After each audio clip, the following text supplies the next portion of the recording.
What is up, everybody? What is going on? Sorry, a Hey, little bit what's late. up? I'm trying to get some internet going here through my through my TV because Keith, I do not have it. I'm gonna share. Would it help you if I shared the movie, a lookmovie.com link in the chat?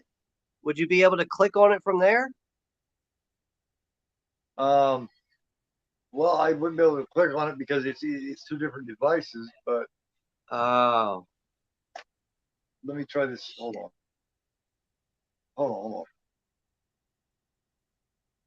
Because I got Look Movie right here. Let me go down here. Let me hit this first one in the list and see what I get.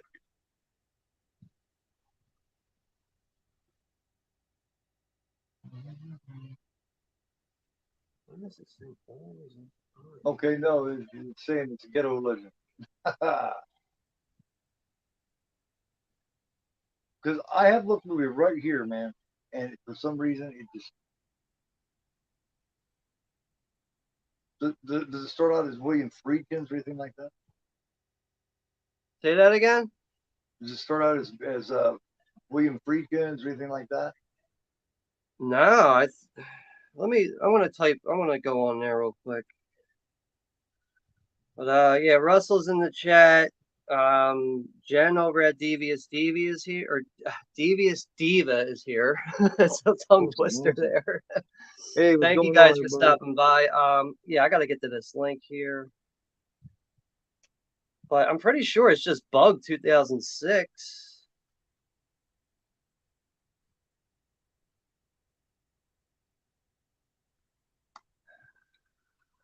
This is insane, man.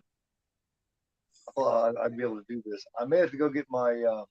I may have to Now, when I go get go my into search, laptop. well, your laptop, yeah, you're probably gonna have to, dude. Here, let me go Um, grab it. when I go on the site, I just type in Bug, and the Uh, 2006 movie shows up, and the 75 movie shows up.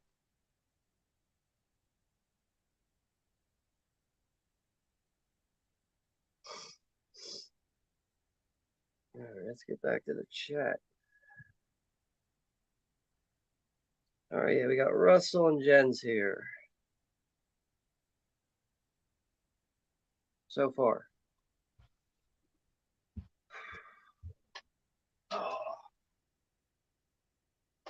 laptop. I know I can get on there and figure it out through here. Plug this in. Get going. Yeah, I didn't figure it would be such a harassment. But you never do figure that. And then I'll just take the HDMI cord and plug it directly into this and watch it through the TV in there.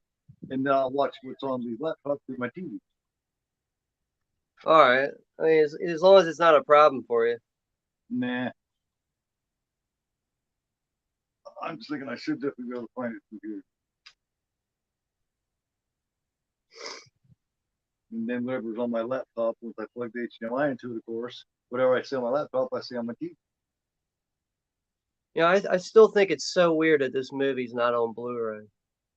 How's everybody doing? Hey, man, how's it going? Russell. Hey. Hey, Diva, how you doing? All right, you guys.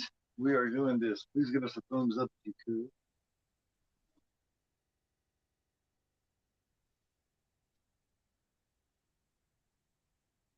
could. Like, I would say that I don't have a laptop because I basically don't, but this thing will work. It's just nothing I can really do any kind of YouTubing with. You know what I mean? It just would not work out. It goes too slow for that. Now, actually, I think I used to pirate a lot. I used to download a lot of movies. I think I might have Bug on here. Now that I think about it, I think I got Bug on here because I didn't have it on physical anymore. Hold on, guys. Wait. Hold on. Put the volume up. All right, wait. Shit. Oh, fucker. Get past this board here. I don't want that popping. All right, where are my downloads at? Because I got like 500 movies on this.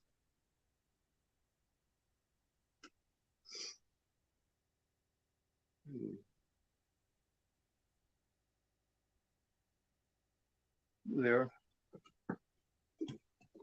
I think I do have a bug here, man. I'm pretty sure.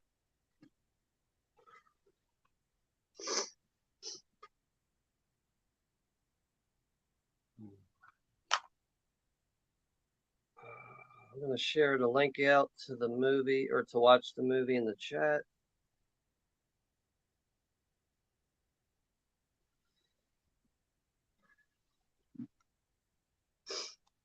Yeah, weather was like so weird where I'm at today. Like it was like perfectly like, like a regular summer day or whatever. And now it's like super cold outside once the sun went down.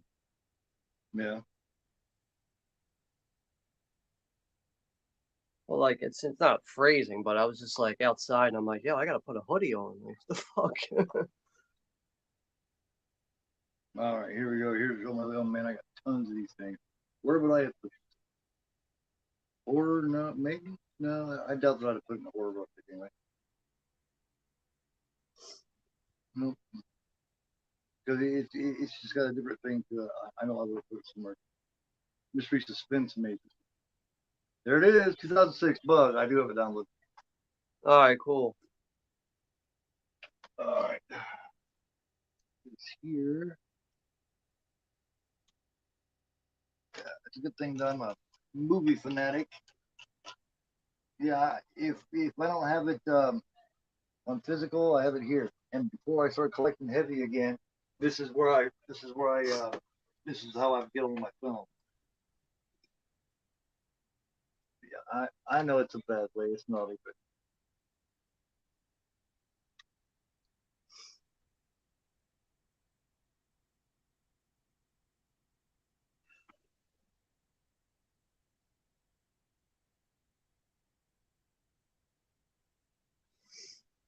I was a bad.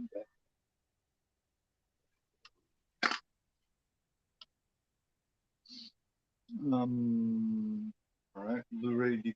It's going up. It's going up. Might just happen. This thing just it gets slow. Ah, VLC media player. Wow. I haven't used that VLC in a long time. That thing's outdated.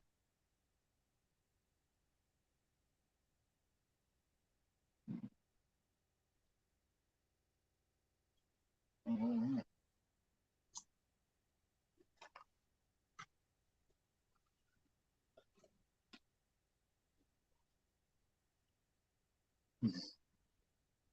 Dude, last night that Texas Chainsaw Massacre stream, like that went by so quick because like we Yeah, I were know. talking so much in the chat, dude. Yeah. Oh, yeah, I know. I mean, I love to do that, and I mean, I really love to do that. But sometimes I want to be able to do the commentary and shit too. So it's like, sometimes I'm wishing sometimes I can do it twice, like back to back. So one, I can talk to the chat and bullshit, and the other one, I can do the commentary and the discussion on the movie. So Yeah. at one point, I actually got really good at multitasking and doing like all three at once. Yes, I mean, I know with like some movies, maybe even like a longer movie, it can be a little bit to juggle. Yeah, yeah. So it doesn't always work out as planned. Well, actually, I find it a longer film, to be a lot easier to do it that way. That way, you got time for everything. It's short ones where it starts and then it ends. Yeah. Man, so how's your day been today? It was pretty good. I had to help my dad out with a few things. He just got a new knee replacement. So I had to take him to a couple orthopedic appointments, but Do you do a lot of sports or something when he was younger? huh? Do you do a lot of sports or something when he was younger? Or? Yeah, my dad played professional baseball and he Oh, actually really? tried to play minor league hockey, but he wasn't ever Damn. really like good enough to get beyond that. Damn. Pro baseball? Well, apparently he tried out for the Oakland A's at one point because they were doing tryouts back in the 70s on the East Coast or something like that, and he didn't make Right. the team, but he was, offered some endorsements and stuff. But my dad was like my dad's not really one to brag, but he was like, I could switch hit, I could throw with both hands, I can do anything you want me to do in baseball. Oh,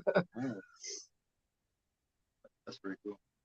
But yeah, my dad's, he's getting a little bit older. He needs some help and everything. So, but other than Yeah. that, the day was good. How was your Cool. day? Oh, pretty good, man. Spent it with my son. We played some video games, watched some movies, all that kind of stuff. I'm still working hard on getting my trivia together for the show tomorrow night. Got two prime competitors, and everybody will see it. Of course, they're all going to be top notch competitors. Just like the first episode, that was a toss up, man. I did not know who was going to win that because I know you both know your shit so well. I was just hoping. See, the way I look at it is, it starts out. It's the two competitors. The competitors taking on each other, but then you're both taking on me because you're trying to beat my questions, right? Right. So it's like I'm trying to kick both your asses, but not to the point to where I make them to where they're so ridiculously hard that nobody's gonna know. Like some stupid shit. Well, I could So just tell from doing the trivia last week that your questions were definitely thought out. They weren't just some random bullshit. yeah, and I try to mix it up. It's like I have 31 categories now. You guys just got in like the first four. There's going to be four completely brand new ones tomorrow with these competitors, and I already have the two competitors set up for next Wednesday. So, That's great, dude. Because I and honestly I enjoyed doing that last week. I mean, like, I yeah, was definitely on board for doing it. I just didn't know what to expect from it, but it turned out to be better than I thought, I guess. yeah. Um, When I saw Night Watch, I was like, oh no, I'm gonna get murdered. that's why I don't want you guys to see each other prior. I don't want the chat and the community to know who's going to be on, and I don't want you guys to know who each other are until I.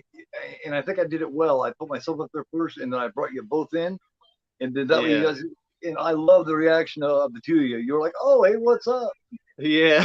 I did not see that coming, but it was surprisingly, it was still close though. I was only like at one point I was only like I think he was at 3, I was at 2, and then it went 4-2, and then I just fell off there at the end. There's gonna be 15. That was 13 questions. There's gonna be 15. I'm gonna take it. I'm gonna go a little slower with it. I have it mapped out, planned out a little bit better. Um, that first one was kind of like trial and error. See what I needed to fix, what I needed to hone in on, and I've got a bit of a little intro thing hooked up to it, and I'm gonna do. I'm still working on getting our intro together here, but I've just been busting ass so much and trying to spend time with the family all the same time, and there's not enough hours a day. Yeah, I know. Before you know it, it's time to, find time for you to like go to sleep and shit and, do Yeah, whatever you so gotta do. I haven't been doing a whole lot lately because I've just been so busy. Um, hey, you got let me see. Hey, Junebug, how's it going? Explorer, what's going on? And and once again, like I said before, anybody I haven't talked to yet about doing the Wednesday night trivia show, just hit me up, and all of my links are in my right on my in my about part, of my YouTube channel. So just go in there and find one of those, send me a message, and we'll set something up. If you think you got it, let's run up the flagpole and see if you can and I see if would you can recommend show up. anyone that's in the chat, I would recommend anyone to give it a shot because when it comes to trivia, I'm kind of like casual about it. Like I like to think that I'm fairly knowledgeable about the horror genre, but you just never know if you're going when you're going up against somebody else. But I had a pretty good time with it, and I know there's enough people in the chat that are just as enthusiastic as the both of us, and I think everybody would have a pretty good Yeah. time with it if they gave it a shot. Because I always put it like it's a competition, but I mean it's all about fun. So if I make it seem too competitive, or I say match up too much, or I say competitors too much, just remember that I'm meaning it in a fun way. Right? Yeah, I know what you mean. When I say I want my questions to kick your ass, I mean it with the utmost respect and love.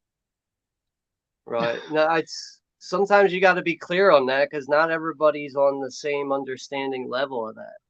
Right, but I mean, everybody knows me to the point though that where they know that it's all about just fun.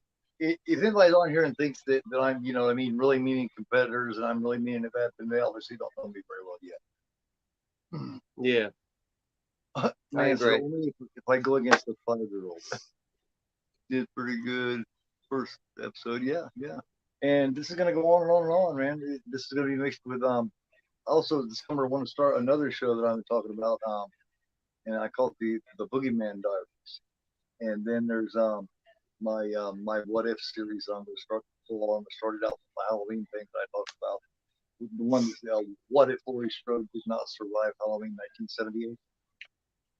So and it's gonna be told like it's gonna be told like an actual story. It's gonna have 3 parts, and it's gonna be like as if I'm reading a like an audio book. That's the way it's gonna be presented. So it's like in a way, it's like kind of based on other possible theories, I guess. Well, it's gonna. Well, I'm gonna start it out in the third act of the 1978 film, and it's gonna start out right about the time when right about where Halloween 2 started. The movie Halloween 2 started, where she's bringing the kids out and going, telling them to go down the street to McKinsey's and all that. Yeah. And except for when the kids run out of the house and Loomis sees them, from there on, it's gonna be completely different. That's interesting. What happened in the film is not gonna happen in my story. Now, some of it will, but that's going to be the very beginning of it, and then that's going to be part one. Let me see, I and like then the idea of that.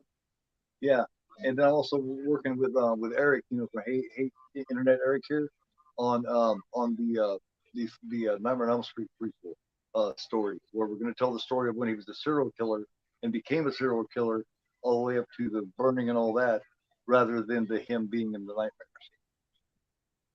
Okay. I really want to do Chainsaw, but how to do Chainsaw, man? Because you don't really want to change anything about it, and there's really unless you do a prequel type story about it based on the actual story, based on the actual Toby Hooper, not the remake. I mean, there's other, you could probably even ask the question of what if Sally never got away? Oh yeah, Like what if no one ever got away from that family? Something like that. and they just kept on going. Yeah. The only thing is, I wanted Sally to get away. I'm not so much Laurie Strode anymore. Not after the last trilogy. Yeah, I hear you. Juno's Oh, here. What's up, Juno? it was going. Russell said Keys next to Fangoria.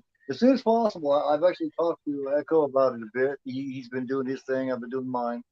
But yeah, I am on to do. I'm on to do Russell Goria on a little more regular basis, maybe twice a month type thing.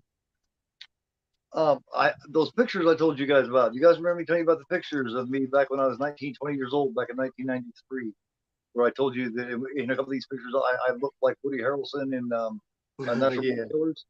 yeah, I Took remember. Oh God, dude, spitting image. 1993.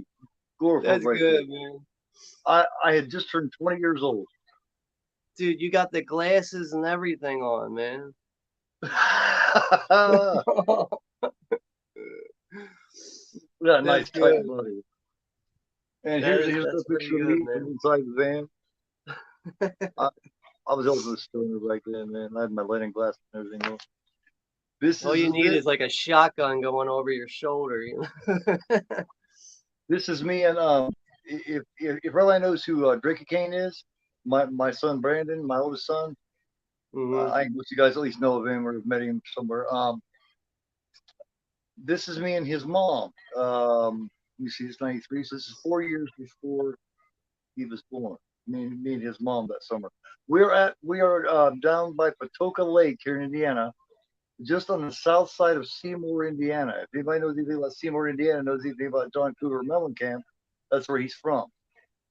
Um, I also have a picture somewhere around here with us at the Tasty Threes ice cream stand getting an ice cream cone from the Tasty Freeze place that John Cougar Camp talks about in his song.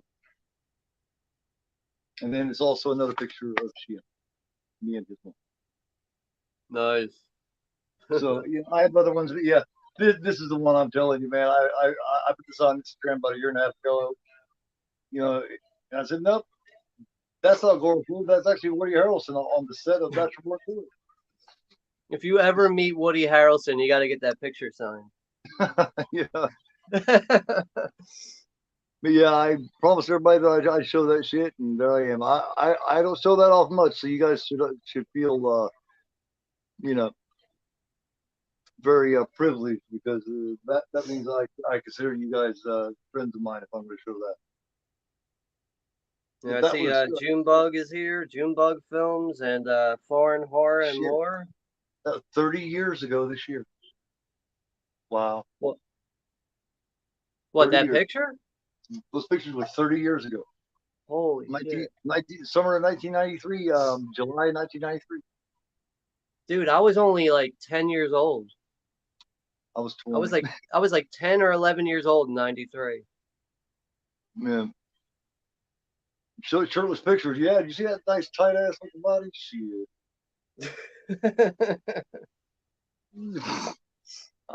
Yeah. But man says she's ready. She said a few minutes ago. Yeah, I'm gonna share the link one more time so everybody's got it. Four horses. Damn, you were you? Yeah, I was now. Don't get me wrong. I was a little prettier than Woody, but that's not his fault.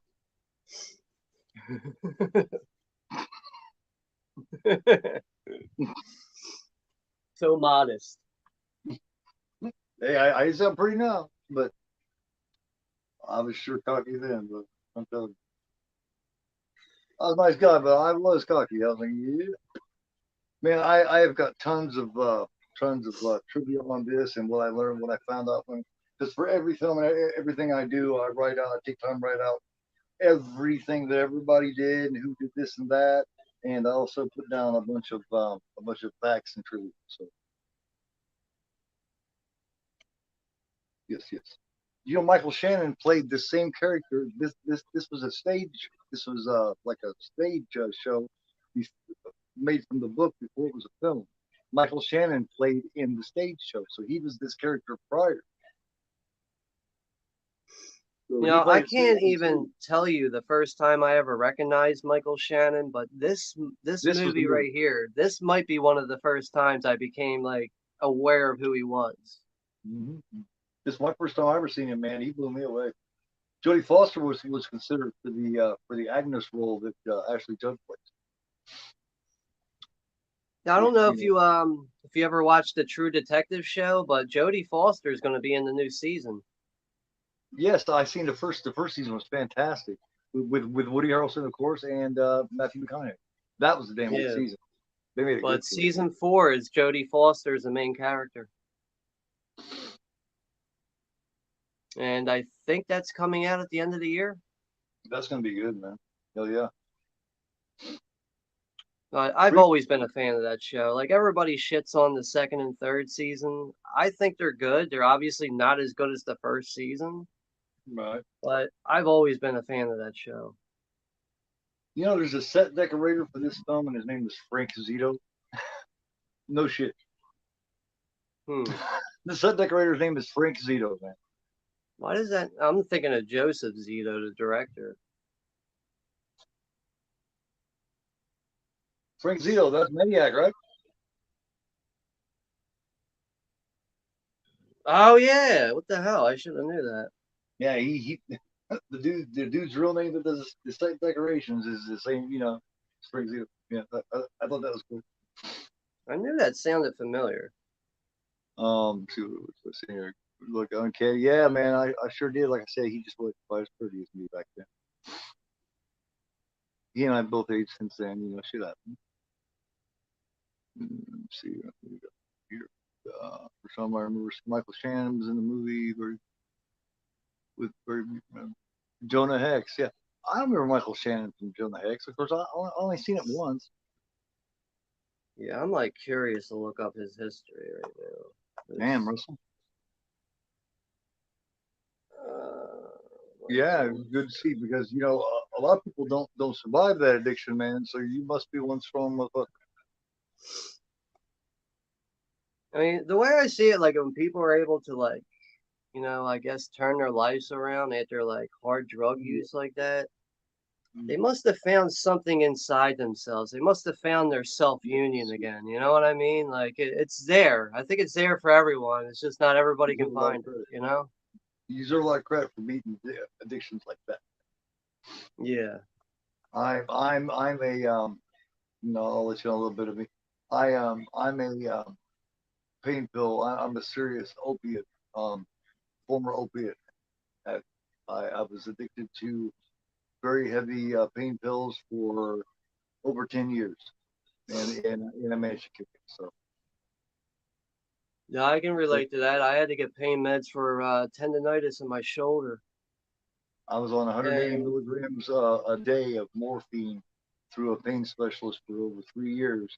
And then they just, some shit happened. They cut me off. And then from then on, I hit the second, I hit the street market. And for about 10 years, I was lost, man. I was lost. I didn't even want to wake up the next day. That's how miserable I yeah, was. like I remember I got started on 5 milligram Percocet. It Mm. quickly went up to 10. And I really I really wasn't into the things at first. And then I became kind of immune to it. It was almost Right. like, I'm not even feeling these things at all anymore. And Right. I'm feeling nothing but That's pain. And then I immediately get cut off, and I'm okay with that because I don't have the mindset of like a drug addict at this point. But right. I'm going to work, and I'm like, why am I like, why do I have the flu every day? Like, why am I this sick? And then finally, like, I'm like talking to people, and like, it sounds like you got dope sickness, dude. Uh-huh. I did it the rough way though. I just stayed the fuck home and just Yeah. didn't take anything. But that was Those a rough sickness. 2 weeks. I got through it, but it was rough. Oh Lord, man, dope sickness sucks so bad. Most people become serious addicts and they keep it going and going and going because of fear of that dope sickness. Because it sucks so bad. It's no joke, dude. I The mean, only a lot reason of people can't relate and understand why somebody keeps repeatedly doing that to themselves, but because they don't want to be sick. you Yeah. got to go through that shit to understand it, man. Oh yeah, absolutely. But I'm glad to say that for years now, I've been pretty much completely clean. I'm total square now, man. I mean, I smoke a little here and there. I don't ever drink because I'm a former alcoholic as well, former practicing alcoholic. Uh, but yeah, doing pretty good in comparison these days. Yeah, that's all that matters, man. As long as it's, Kids, man. you're doing good for yourself, that's all that matters at the end of the day. But I Well, mean, with the old, I go to the marijuana dispensary about once a month. I buy about maybe 2 or 3 cartridges. I smoke maybe every other day. I take a puff on the cartridge at night and just sit down and watch a movie. That's it. yeah, I Like, I I mean, I like when I was in wish I high was still school, like we would just smoke blunts all day long. Like, dude. Yeah. smoke it if you got it. Like, I can't do that anymore. But, I Oh still like God, to I smoke bet. weed every now That was back in the days where none of the states were legal, and it was illegal everywhere. And there wasn't this all these different fancy names of pot that you get, medical marijuana. You know, there was just pot. The most fancy there was in like 1991. There was a thing called Tutti Frutti running around. Different little things like that. But there wasn't all and these then. different names and all this Yeah. medical Orange marijuana. Crush, Yeah, fucking Arizona Gold, all these yeah. bullshit names. It smells so strong now. You got to put it in several bags or in a jar or something. But yeah, I used to smoke constantly, but now it just affects my agoraphobia and my social anxiety so bad. I wish I could do it more because it used to help me relax. It used to help my appetite better too. But hey, I'm not saying I'm Mr. Clean. I will never tell.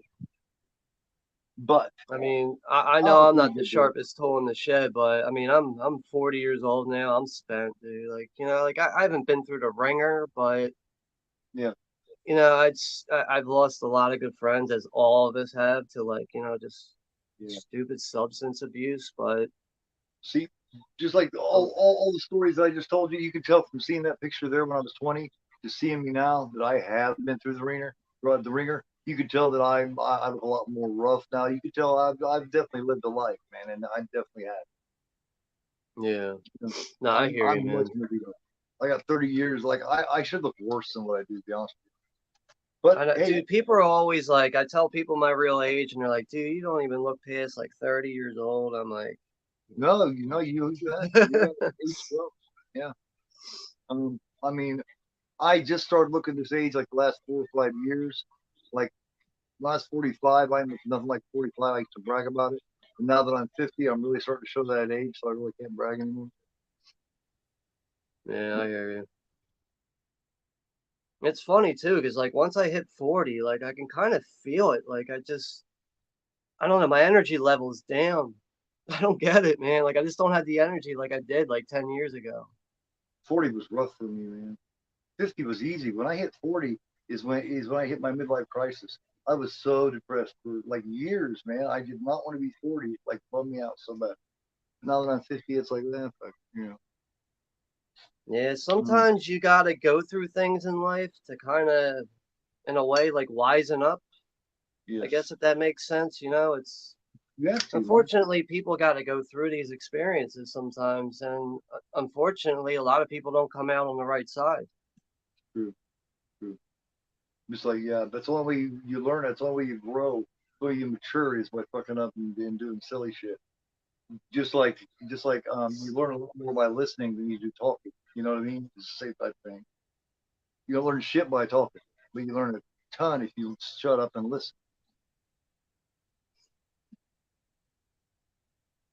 Let's All right, see. Right. Decided to take we one ready more. to start this? Yeah, sure am. Cheesecake. Oh, I love cheesecake. When I was a kid, I did not like sweets, and I didn't like ice cream. So when I had my tonsils taken out when I was 9, it was interesting because I didn't want to eat any of these popsicles or nothing they were trying to get. Now I love sweets. Mhm. Yep, I am ready. Is everybody ready for the count? Yeah. If there's anyone who's not ready, let me know real quick before I get to one. I'll hold off. 5. Jamie Hart's here. What's up, Jamie? Hey, Jamie, what's going on? 5, 4, 3, 2, 1. Bug.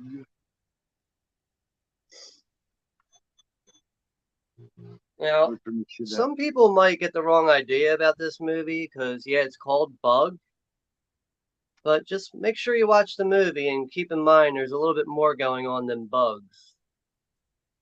Right. But at the same time, this is like, I feel like this is the type of movie where you could be sitting here like, that the movie's got your undivided attention and you could still be like, what the fuck's going on right now? Like, Right. it's just one of those movies, man. Oh, I forgot to say hi to Trenchy. I forgot. Yeah. What's up, Trenchy?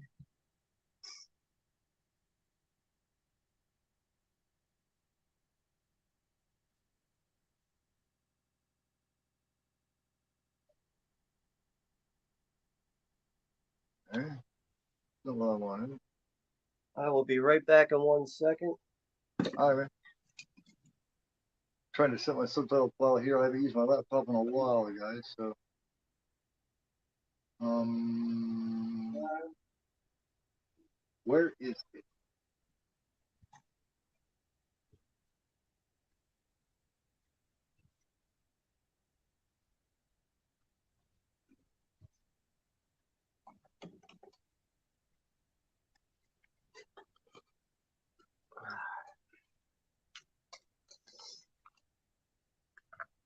So, if I remember correctly, I believe this movie is taking place in Texas, like in the desert area near, like, I guess El Paso. I've never been to Texas before, so.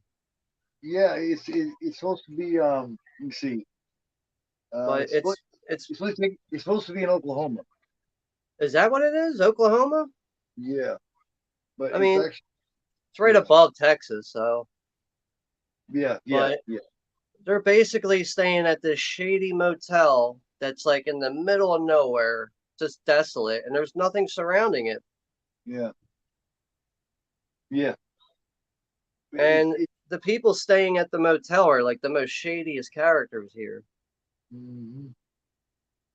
The the exteriors were shot in Ocana, California. So the outside there is California, I guess. The outside of the motel. The Yeah, I mean interiors that. are actually on soundstage.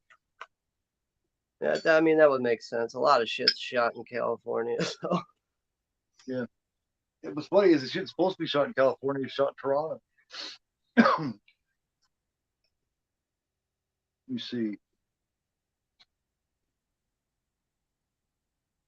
One of my favorite parts of this is when they're when actually Judd and Michael Shannon introduced themselves, and um, and she says, "So you're from?" I can't remember exactly where it said. He says, "Yeah, I'm from Beaver," and Ashley Judd says, "Well, we're all from Beaver." Ain't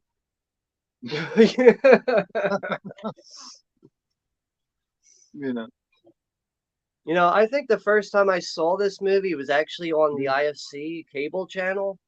Mm-hmm.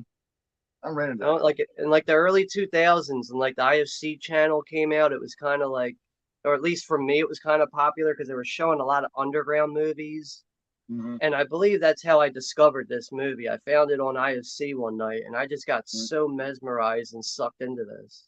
Oh yeah, and you're right. There is no U.S. Blu-ray, man. The only Blu-ray there is in German. There's probably like a German media book, I guess. Yeah, there's VHS and there's DVD. There's not even any news about a U.S. Blu-ray coming out. You know. That's really odd because, you know, what I mean, who knows who has the rights, but I'm going to assume it's Lionsgate since that's what the DVD is. The DVD's from Lionsgate. Right. Um, yeah. I Yeah. found that at the flea market like a couple weeks ago. This was only $1 at the flea market. It's obviously used, but for $1, yeah, I'm gonna buy it. I don't own it. I paid $3 for mine. It hasn't got here yet. That's a really good price. And it comes with a slip cover and it's in like new condition. Oh, a slipcover. Okay. Yeah, I was surprised.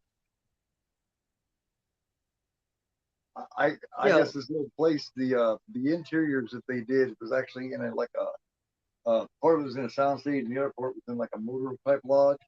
And I guess they ended up in this motor lodge that they shot in. They ended up with like bed bug rashes and shit. like for real? Yep. Oh my God. Hmm. Imagine that. You're working on a movie called Bug and you're getting bit the fuck up by bed bug. Yeah. That's pretty much when they decided to wrap that up and shoot the rest of it in the soundstage. I didn't know that. That's Yeah. interesting. Yeah. So, some of the beginning exteriors were actually shot like some dirty old motor lodge because I mean you know how Friedkin is. He wanted some authenticity. Um, Yeah. and it's Like all I'm shot in a looking chronological order. right. Like I'm looking at the special features on the DVD and it just says Bug, an introduction, a Uh, discussion with William Friedkin, and an audio commentary with William Friedkin, and that's it. yeah, But you know yeah. how like old DVDs like this, they're usually bare bones. Well, oh shit! Remember the very first ones, man. They would have like interactive like menus, and they'd have like bios and shit. But it'd be all shit you had to read. You just click through it with the arrow. You know, you go to the arrow, you Yeah. click to the next part. Oh, So I dude, they're the worst menus. You like, you know, there's some Blu-rays with those menus too. mm, damn. But yeah, real quick, does anybody know what is up with Ashley Judd? Is she still acting or what? I haven't seen her in anything and I don't I can't remember. Well, I think she does little shit here and there. She went through, you know, her family. Her mom passed. Her sister passed. Remember, her sister got sick and died. White Winona, I or didn't know that. and then her mom Naomi died just a few years back, and she's kind of pulled away from the limelight a bit. I think. Yeah, I just asking because I feel like she's a very underrated actress, man. Oh yeah, oh dude, and she acted with some of the best from the very beginning. She did ship Tommy Lee Jones. She did ship Morgan Freeman. You know what I mean? Very convincing actor. You know, and if you don't ship with Tommy Lee Jones, man, you haven't been on and everything like better.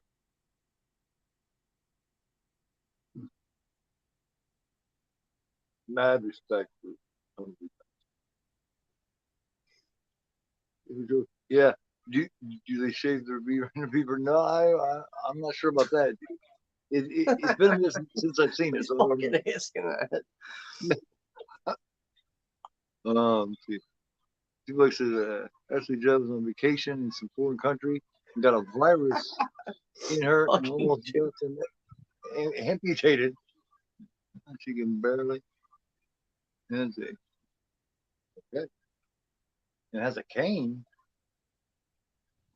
Wow, that sucks, man. That kind of reminds me of Zelma Blair. Yeah. Like I think she has like MS now. She can like barely even walk. Damn. Something like I forget exactly what she has. I think she might have like some kind of spinal cord disease or something, but Yeah. I forget. Like there was the whole documentary on Zelma Blair, and it was really hard to get through because I felt so bad for her. One of the one of the roles in this that no one ever really talks about is the role played by her ex, Harry Connick Jr. and the asshole that he plays. Um, because he usually doesn't play an ass quite like that. Um, I got a story for that. Friedkin hired him when he just happened to be sitting across from him at some Las Vegas hotel grand opening, and was sitting across from Harry Connick. Friedkin was, and Connick started bullshitting him, and just kind of just pulling some bullshit, just talking some shit, just being a Mr. Know-It-All with him. And Friedkin was like, man, he would be great for this role I got coming up, and he offered him the role right there, I guess. So he got the idea of hiring him for the role by the bullshit he was handing me. He's like, man, this bullshit he's handing me would be perfect for this role. So He it's managed because to he was full sell of him. shit. Yeah, I thought that was great.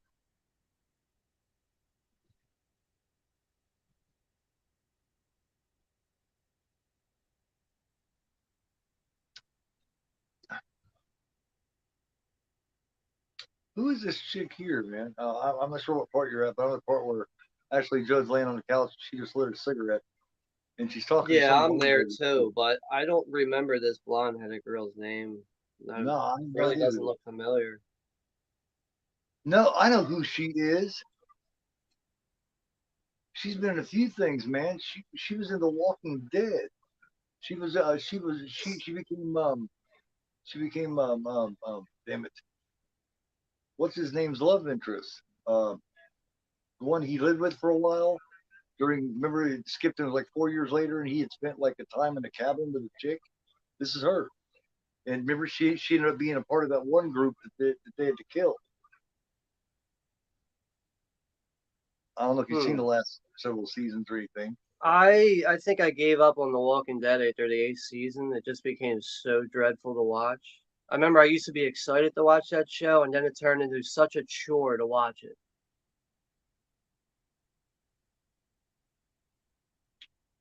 And apparently, they're still beating that franchise into the ground.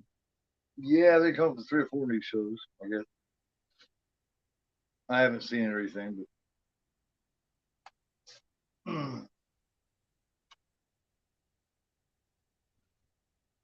set design was done by Franco Guillermo Carpone that did Hustle and Lucky Bobby.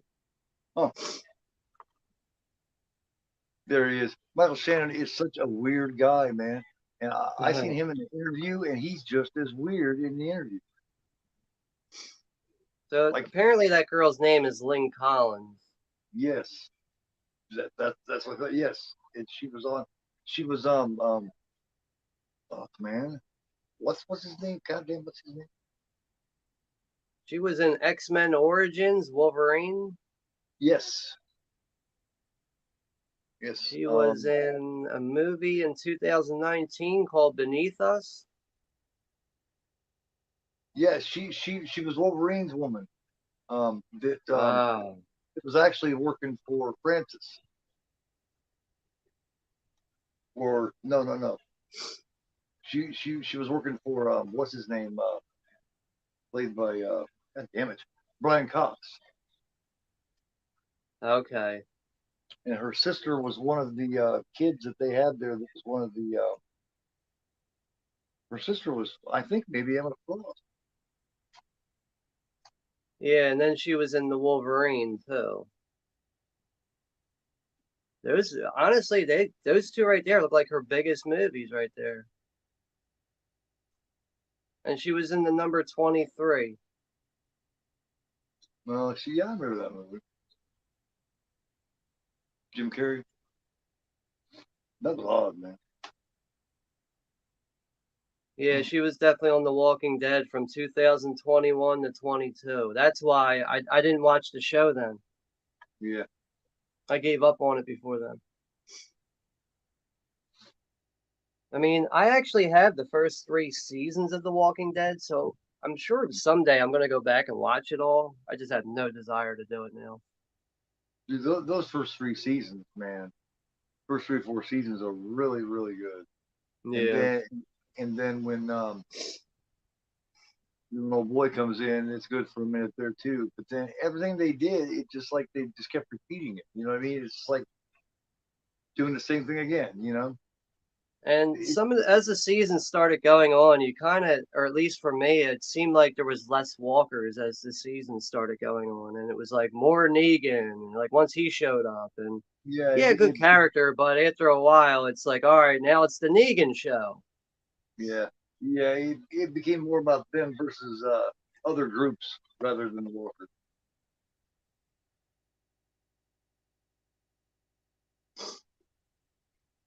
He is weird, man. He is strange. Just like I found Jeff Goldblum was the same way.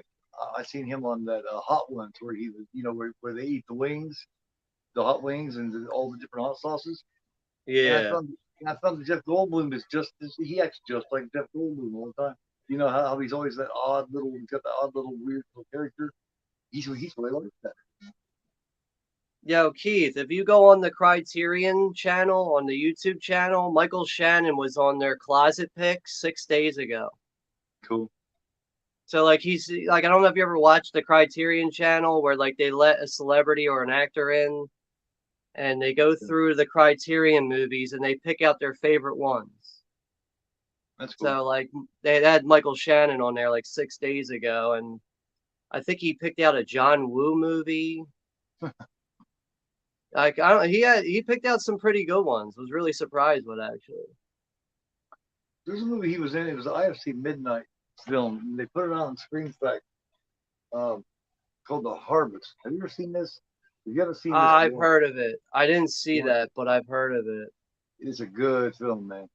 It Yeah, is it's an good. IFC Scream Factory split or something like that. Yeah. Yeah, it's IFC Midnight, and then they put it out as one of their non-collector's editions, but it has the slip and all that. And I didn't get it for like $5, and it was well worth it. It's a really good show.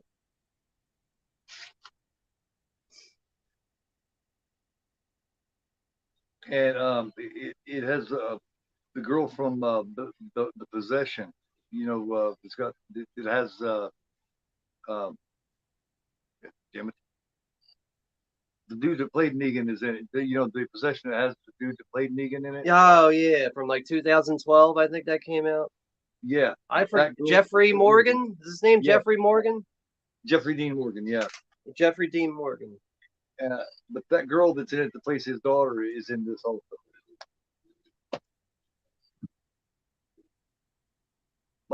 Like this guy usually in this situation in this hotel here or this little motel, him being in there with her, you know, Ashley Joe was attractive back in the day. I know what I'd have been doing or been trying to be doing at this point. Instead, he's running around he's batshit nuts running around looking, calling a fool looking for bugs and shit. I wouldn't be worried about that. If you ask me, he's just not your average guy. No. He's a little out there. Because I wouldn't be under the bed looking. I'd be trying to be on the bed. You know what I mean? Yeah. He's like completely, You know, he's starting to hear crickets and shit in the motel. Yeah. They could not have picked a better person for this role than him.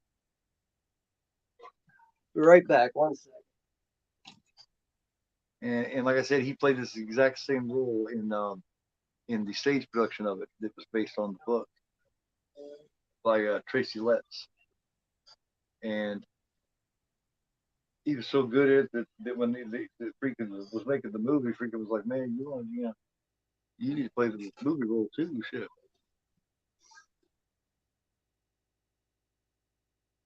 Yeah, they're trying to locate the cricket right now. Keyboard, not kinky, no. Hey, I'm just keeping it 100. Not kinky. Well, okay, kinky. But Ashley Judd at this time, like she was an attractive woman, and I wasn't looking for bugs. I mean, come on, man, come on, dude. Just like on don't look in the basement the other day. That chick was constantly running around going, "Love me." It's like, will you please love this chick? Somebody. I'll I do haven't it. seen that movie. I think the last time I saw Don't Look in the Basement might have been in high school. Isn't that like one of those VCI, like old grainy movies? Yeah. Yes. Yeah, but it's so weird. It's got such a good, cool little story. And as low budget as it is, it still keeps you invested. It still keeps you interested. Yeah, I You wouldn't know? mind seeing that again because I can barely remember it. I just know it was a VCI entertainment movie and it's got bad video quality. Yeah, yeah, that's right. You didn't join us for that the other day, did you? The Sunday afternoon. No, what was I doing Sunday? It's Sunday. I was at my mom's house at that time, actually.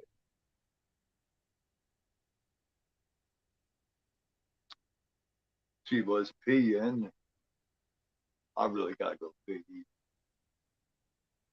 He's at the door. He's just creepily standing there at this door, man. That's what I think about this. You notice how that door to the hotel it swings outward when they open it. It opens to the outside. Mm-hmm. Watch to the end of the movie. I'll just leave it at that. At the end of the movie, watch that door and how it swings. I don't think I ever paid attention to the door like that. See, she's all into the paranoia and all this bullshit with the bugs. Yeah, she's just like, all right. She's just lonely, coming from a bad relationship with a dude. She's got, she's trying to get her shit back together, and he's a nice guy, so they become friends.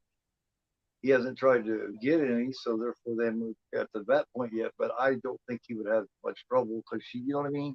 She got low self esteem. She's lonely. He, I think she would probably accept that, but he's just not even interested. But it makes me wonder how does that make her feel? You know what I mean? Is she feeling like maybe she lost it? Like maybe she's, you know, like you think, Yeah, I mean, why ain't this dude hitting on me? You know what I mean? What am I not pretty anymore? Or you know what I mean?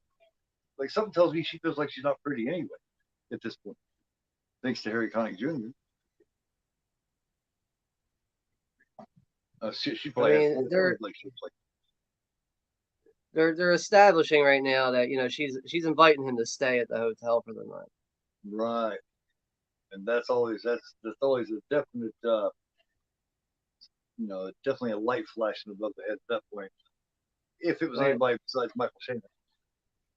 it is important to really pay attention to each actor's demeanor as this movie goes on. Yes. Well, that's why I was starting it out with the well, my initial thoughts would have been that's what I'd have been trying and thinking about. And she knows that too. She's thinking most guys will be in here trying to get my pants.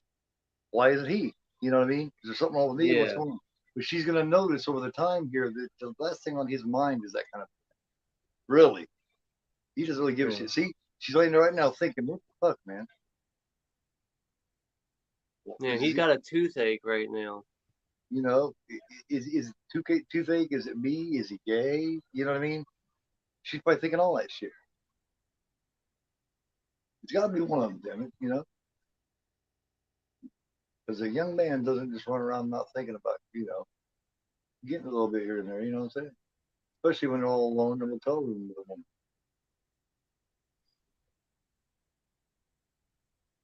So yeah, she's still thinking halfway, you know, she's just been through a lot. She ain't crazy. Right. And she Michael can't rely Shannon, on a single man. Shannon showed up crazy,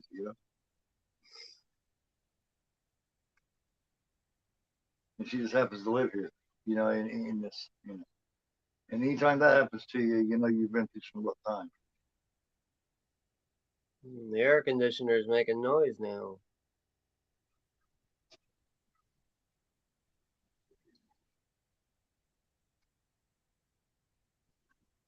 Oh, look who it is. See, she was expecting it to be Michael Shannon, and it's, oh my God, it's the ex. Look at her. She's like, oh my God.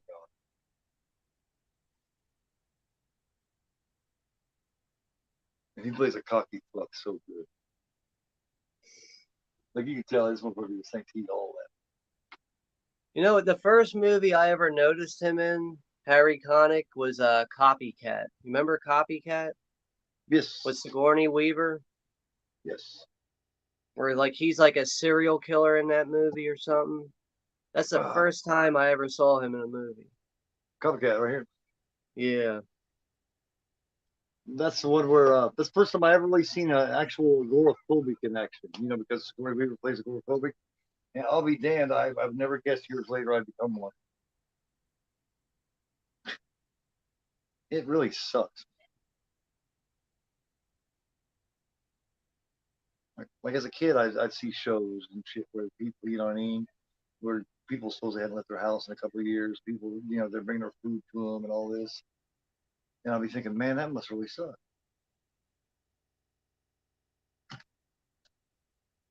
Like, how can you just not never leave? Luckily, I've done well. I haven't come out of it, but I can actually leave. Try to become a whole person again.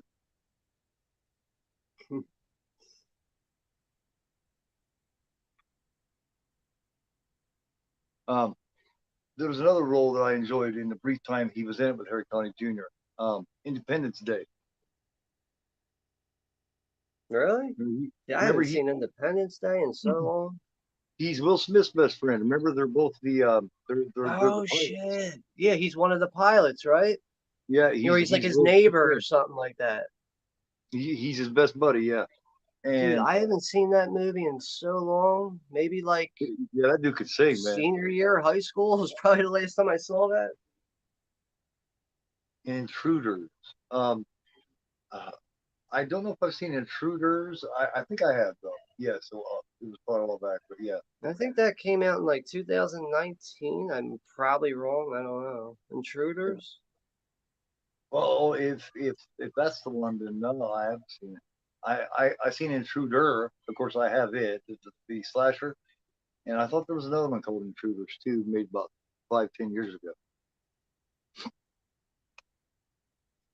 The Iron Giant, Harry Connick Jr.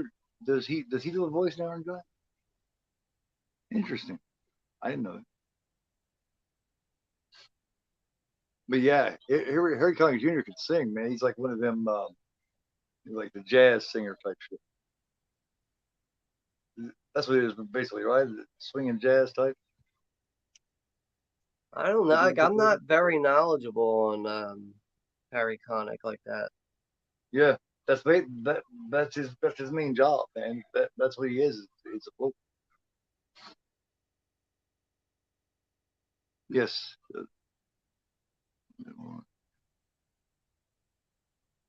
I know doing that voice. Hell yeah, man. Dude can sing, man. If you ever get a chance, come on something on YouTube or something. You get a chance to hear Harry Connick Jr. sing. Listen to it, man. It'll blow you away. You wouldn't believe the dude can sing like that because I mean he's a pretty convincing actor. I never understood why he didn't do more. Like with this, I think he's playing asshole every time. Like if he's a wrestler, he'd be the Miz.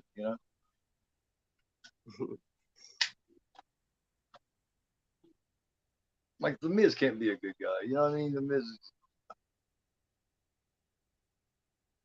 That'd be like Rey Mysterio being a heel.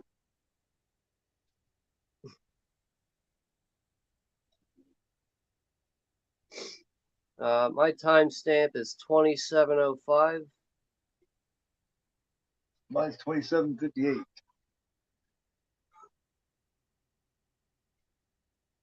Oh, just fucking just I hate you. Yeah. She just changed. He fucking slaps her. And then he grabs his face and says, "Why you make me do that?" You know, it's like, "Oh, come the fuck on." That's classic abuse. Why'd you make me do that? I didn't want to do that.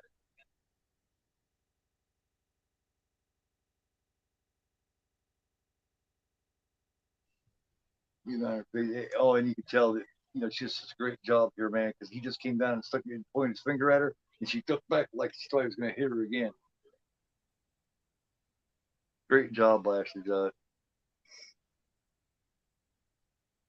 Man, apparently she already fucking moved on from him, and he don't get it. Yes. Yeah, he went to prison or something. He just got out, or he just got released and came to her fucking hotel. Oh, there's Michael Shannon. Well, Shannon needs to be whooping his fucking ass right now.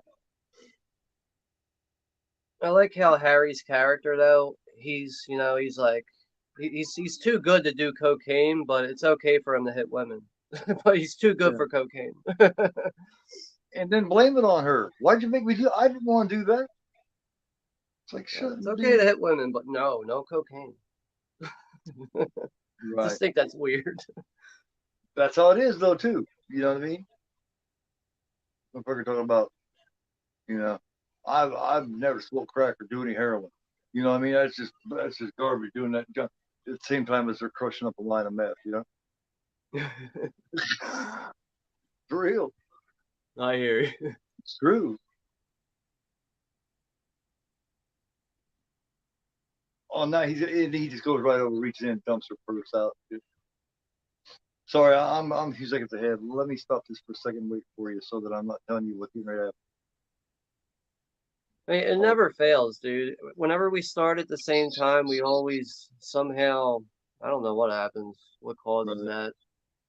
I'll wait a little bit, so at least that way I'm behind people. Because I have a Yeah. way of doing shit. I It's am getting at cool. 29. I'm at 29:30. All right.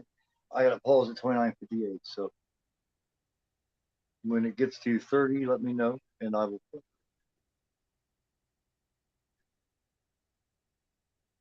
But yeah, he fucking runs over. He acts like it's his fucking bird, dumps it out. Obviously looking for money or whatever. I'm guessing.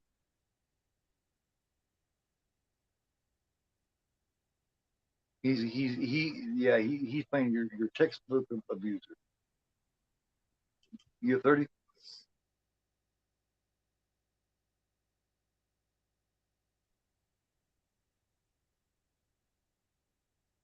What scumbag? Just took all our money.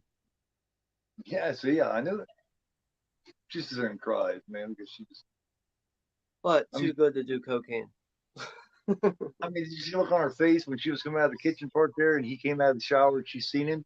You thought she seen Yeah, a ghost, man. yeah, completely disgusted. It's like she was like, "Oh my god." Don't let that motherfucker stand over your face like that. And then on they will bump him. Oh, it's like we getting slapped. I'll be damned, man. I mean, I've never met people like this, like dudes who act like this. But if I Oh, ever man. did, I probably wouldn't even say anything. I'll probably just start fucking them up. Probably wouldn't even give them a warning. I have. I've known way more than I would like to admit. I've known a lot of people. Well, I mean, not handfuls or nothing, but way more than what I want. I mean, I just never really seen a dude like act like this in front of me, at least. Yeah, I've. I mean, I know it happens. I just never seen it happen in front of me, or at least I I just don't know many dudes like this. Yeah, when I was younger and like a young man in my 20s and 30s, yeah, I met and ended up being friends with a lot of people in these type of lifestyles. And when you're in these type of lifestyles, you're going to meet a lot of people, a lot of abusers, a lot of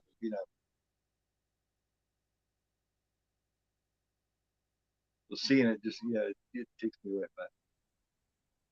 Well, shit like that, I think is how I became a GoreAphobe to begin with. You know what I mean? I just traumatized. So,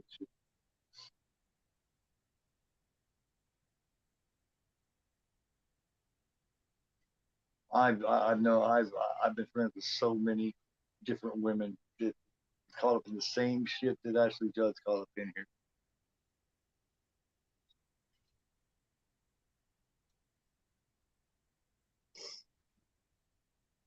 Where it's just a cycle, you know.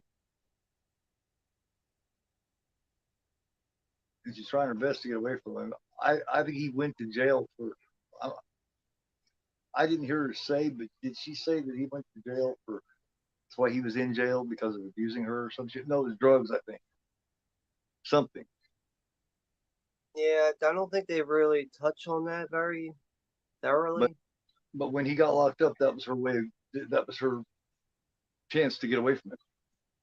Yeah, which is why she's living in this shady motel at the same time. Yep, yep. And somehow he got released and immediately was tipped off on where to find him. Well, apparently he was writing letters to her, so he already had the address. I don't know how. They don't really say that, but apparently, because he was like, "Didn't you get any of my letters?" And She she's was like, "Yeah, I just didn't read them." she wasn't expecting him to get released like this early. That's what it is. That too, yeah. So yeah, it's like she like she just didn't feel like she just seen fucking Bigfoot or something when she came in there. Satan himself. I mean, it's funny, like this movie, you got real life situations that are going to be turned into some bizarre situations, man. Oh my goodness. Jane says my husband had a heart attack while we were, you know, so I know just how messed up that can be. Well, that reminds me of Private Benjamin with Goldie Hawn. Remember?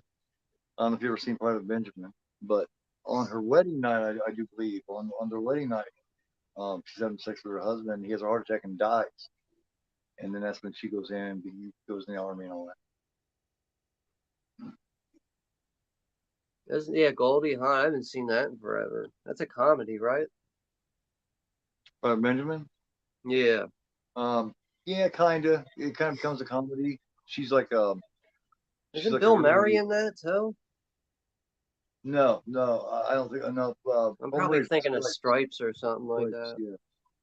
But she's a privilege. Goldie Hawn is, and like I said, she gets married to this dude, and he dies on her wedding night, and then for some reason it makes it to where if she doesn't go in the army or whatever, something or rather, she's not going to get the money or some shit. She's going to be cut off or something. It's been years. I just remember her husband dying on the wedding night of a heart attack while having sex. Hey, Steve, how's it going? It's going by, man. Appreciate it.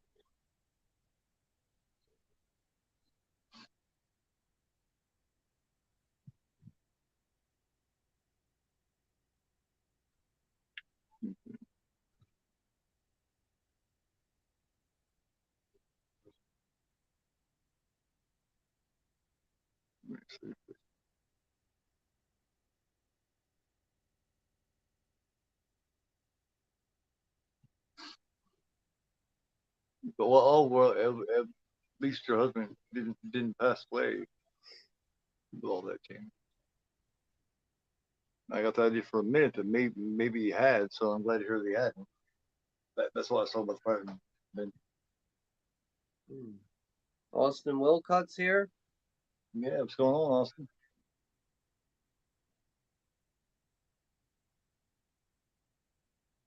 See, I'm really just trying to pay attention to when things really start to like slowly go off the rails here. Well, it's basically showing you with her that she's. It wanted to show you for a minute the rough time she had been through. It wanted to show you firsthand, so that how she's able to slip into this. I think you know she doesn't really have Yeah. anything to believe in, or she doesn't have anybody, and the one person she does end up having is Peter, played by I mean, obviously they're getting better acquainted with each other with having this conversation. yeah. She gets to And she can trust him. She believes in him because he's. well, at first he keeps asking, he's like, you don't trust me. Like, why don't you trust me? And she can't figure out why he's asking her that. And he's like, you lied to me about having children. She's like, how'd you know that? And he's like, I pick up on things. And that's not the first time he said that in the movie. Right. There's been a couple times already where he's like, I pick up on things. Like, what the fuck does that mean? He's saying he's yeah. He obviously feels that he's extra intuitive maybe, or that he's you know extra perceptive, Yeah. which I'm guessing is going to lead to his just knowing that these bugs and all that are around. He's I just mean, I feel like she trusts him just for the simple fact that she's been hanging out with him for this long. Like, why would she be hanging out with him this long if she didn't trust him? yeah, and he hasn't done anything dirty to her like the men usually do. You know, he's actually nice to her. Yeah. Probably the only man that she's been around like this that has been nice to her in a long ass time. Because that gets to be a thing, man, with women that are abused. You know, they get to where they feel like that's all that they're, that's all that they can get. That's all that they, and then it ends up being a pattern where every man they get with is abused. Yeah, they're getting intimate now. Yeah, I forgot about that. Dang, all right, Michael. That's what's up. All right, Michael Shannon. That's a pretty cool scene. He sure knows what to do with that nipple, didn't he? You go, man. You So go. overall, it looks like this movie is an hour and 42, a little bit under an hour and 42 minutes. I'm almost at the 40-minute mark. We got about an hour left, but the midway point is like it's coming up, man. Coming up where like this movie, like it just goes from one thing and it's like, all right, here we go now. This is where it's going. Right. It's really creepy how they're having sex and you keep hearing bugs for like critter like crawling around. Keep hearing that shit. I just saw a praying mantis on the TV. Praying mantises are weird, man. Yeah, they are. Matter of fact, those pictures I took that same summer while we were there, within days of that, I was walking across, and I come from this one part by the bathrooms. I was going to walk across this parking lot, and there was a praying mantis on the parking, the curb, parking stop, and I walked Yeah. too close to it, I guess, and it hissed at me. It just like, and I looked down at this motherfucker, and it's doing this shit going yeah, at me and shit. So I kind of kicked at it, and the fucker flew up and shit and hissed again, and and it looked like he was trying to come at me. So I kind of jumped aside. I said, "You son of a bitch!" He didn't like me kicking at it. So I grabbed the stick and swung it at it, and it continued to fly around and hiss at me. Eventually, I ended up running away. I wouldn't run from any man, but a bat or a praying mantis, I'll run like a little girl. Praying mantis can get pretty big too. Yeah, that fucker was like, that fucker was 5 or 6 inches tall, at least. It looked like it anyway. Its ass turned red when it got mad. Motherfucker was just had attitude, man. Now they just woke up and are apparently finding something in the bed as far as insects. Yeah.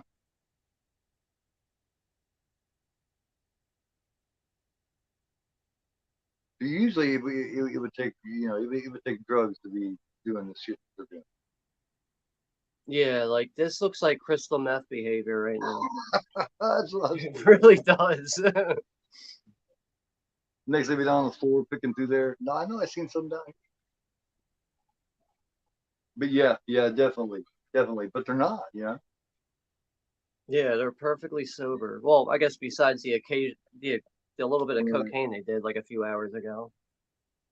Yeah. She was smoking on a joint a little bit ago too, but um, she's not buying into it yet. Like he's talking about all this shit, and she's going, okay, yeah, whatever. Can't we even relax and hang out for a bit after the sex? Why you gotta be bringing the lamp down here and investigating the bed? Like she looks like she's ready to crash out. So he thinks there's aphids or aphids in the bed, which is See, like basically a bed bug. she turned away and turned off her lamp. She, all right, go to bed. Put the lamp down. Quit tripping.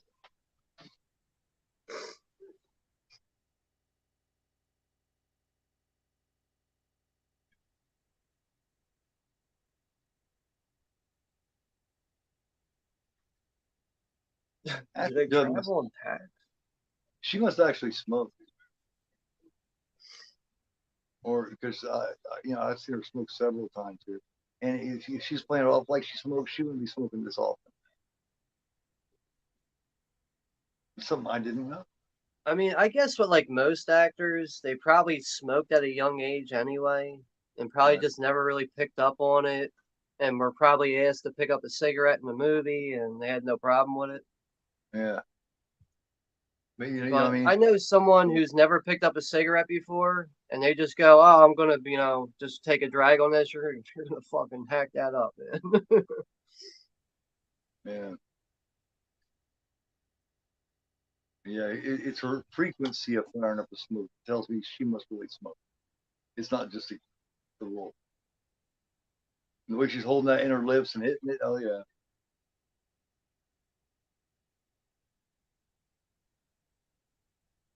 Take a drag off the cigarette and with a lung full of smoke, take a drink off the drink. Yeah, non-smokers don't do that shit.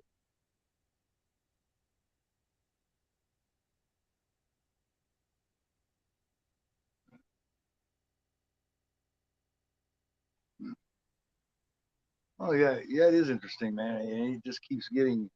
Hey, Trent, what's going on, man? But yeah, hey, we got Baron in the chat. Exorcist reviews. What's going on, man? Wow, Friedkin fan, Exorcist reviews. obviously a Friedkin fan.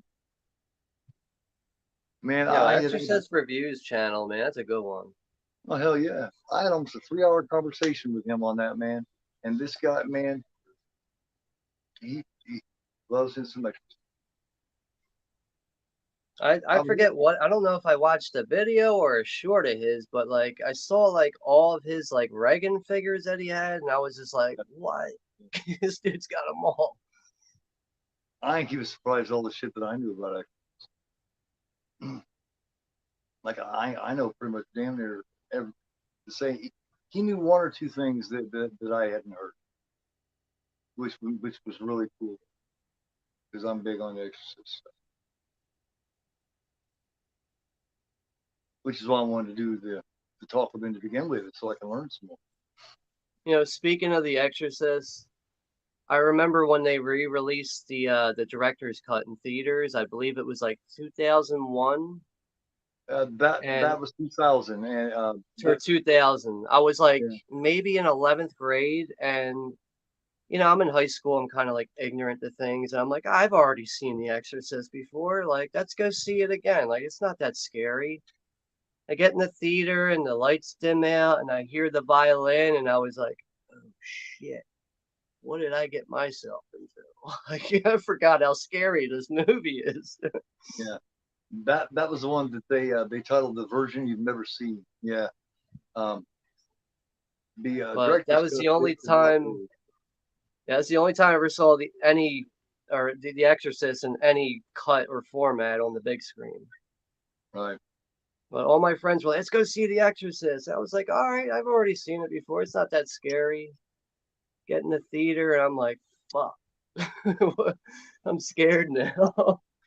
That's my favorite cut, man. Is version you've never seen because there's a '73 cut, there's a version you've never seen, and then there's a director's cut. Director's cut's a little different than the version you've never seen. Um, the version you've never seen has imagery and shit on the wall and shit as they're going in and out of rooms and shit like that. You'll see like Pazuzu come up there and then it'll fade out. The director's Yeah. cut like that. But I don't understand for sure the 1973 version, man, because without the '73 version, you don't get the Spider Walker either. If you just watch the '73, without the version you never seen, you don't get. I actually like all cuts of the Yeah. Exorcist. I like all of them. There was an alternate to the Spider Walk or something where she actually crawled down and had like a lizard tongue, which is a and this shit and Like a she and split tongue. yeah, well, no, it's just like an actual lizard tongue. It's real long, and I don't know how they did it, but they showed little parts of it. It doesn't have any sound, but she's chasing Sharon. and she like pins her up against the wall because she comes at her doing like a lizard that freaks her out. So that was an alternate for that.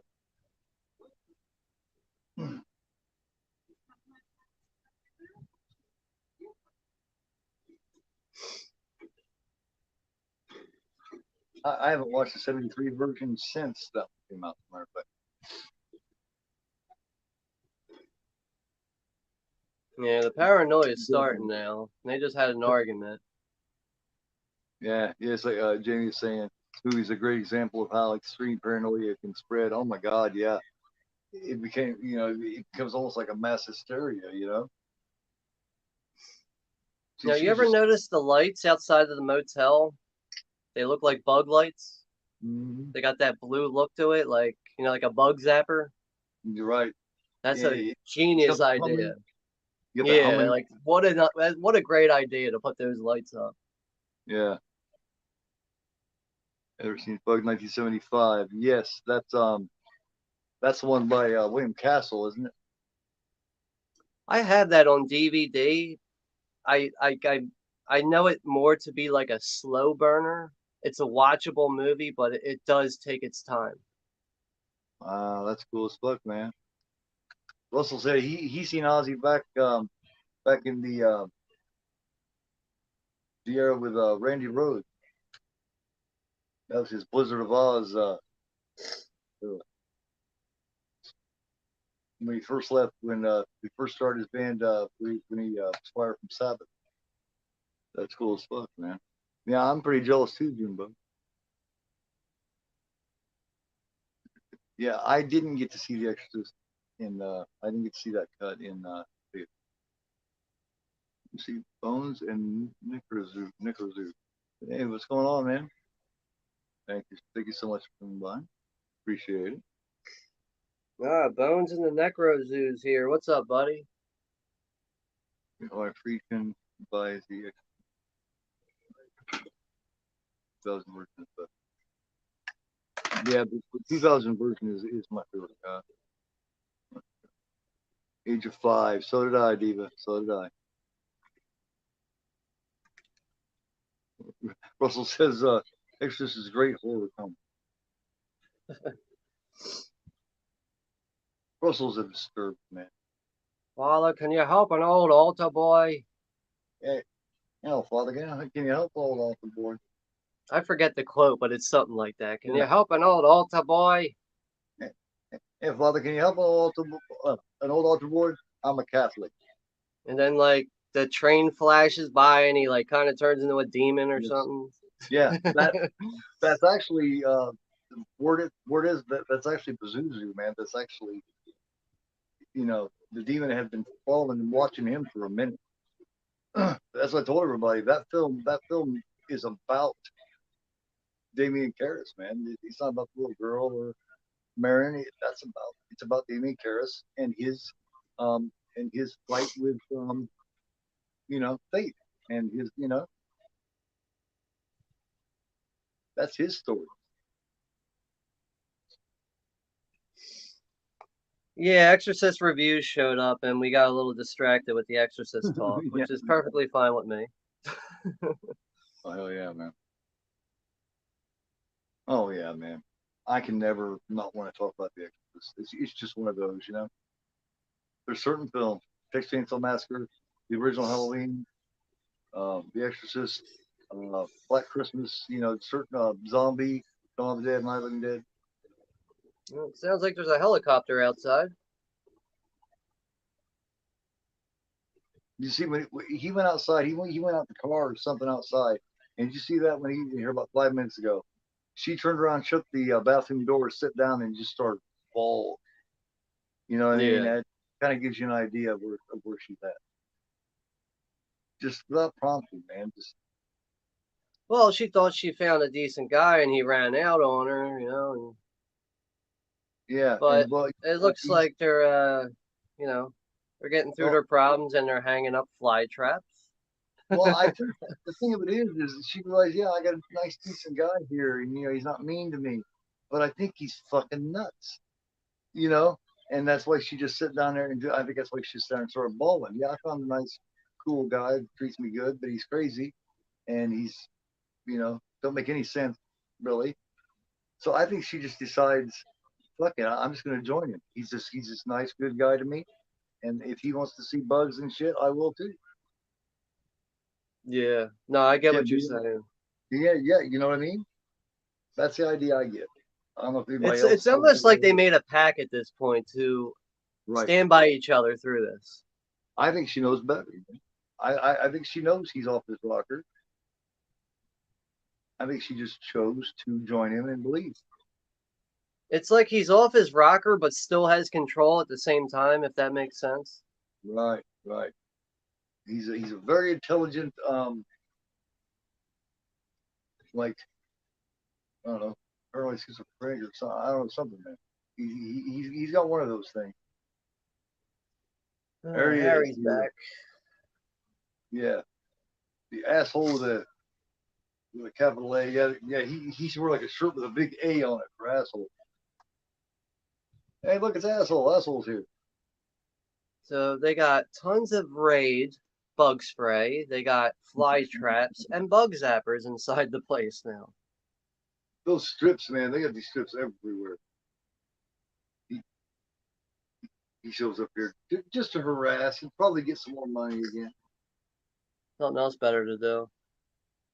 Now, this is when Michael Shannon should be fucking something. He probably knows he can't whip his ass, so here's the drop. But that wouldn't stop me.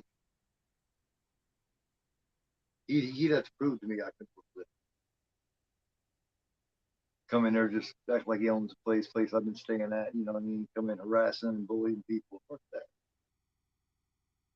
He'd have to prove to me he was a badass.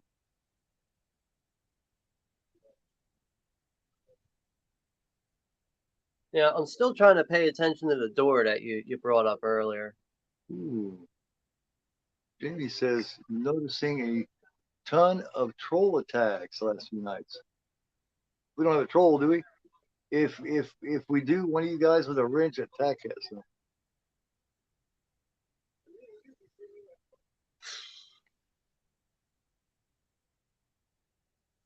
Eliminate him.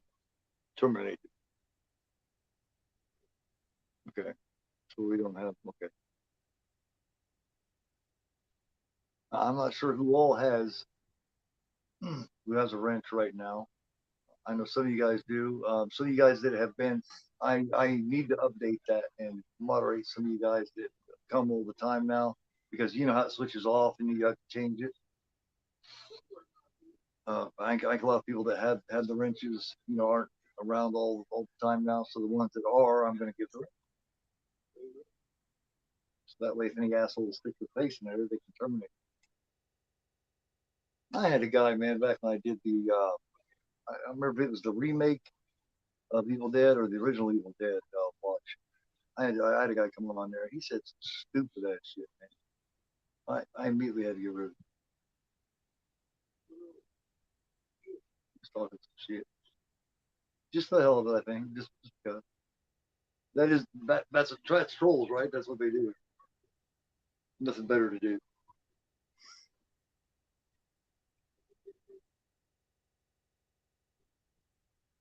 It doesn't make any sense to me why you just want to troll just for the sake of trolling.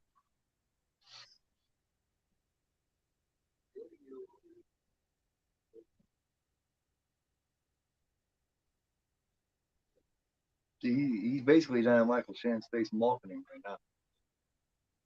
Just daring him to say something.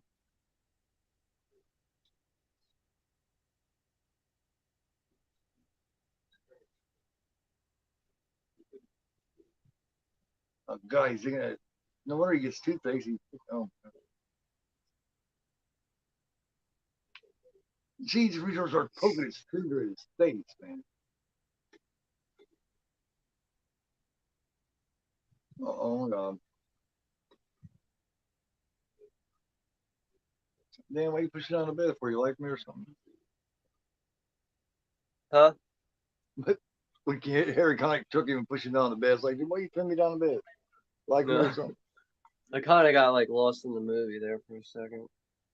Yeah, yeah. I was. I was just bitching about how he poked in his face and he's in there trying to intimidate him. If you're Connick, you should be a little worried though, man. I would think.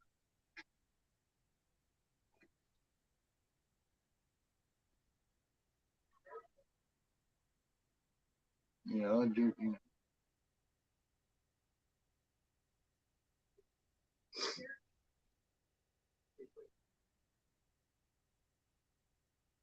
yeah, the whole point of his character is to make you dislike him.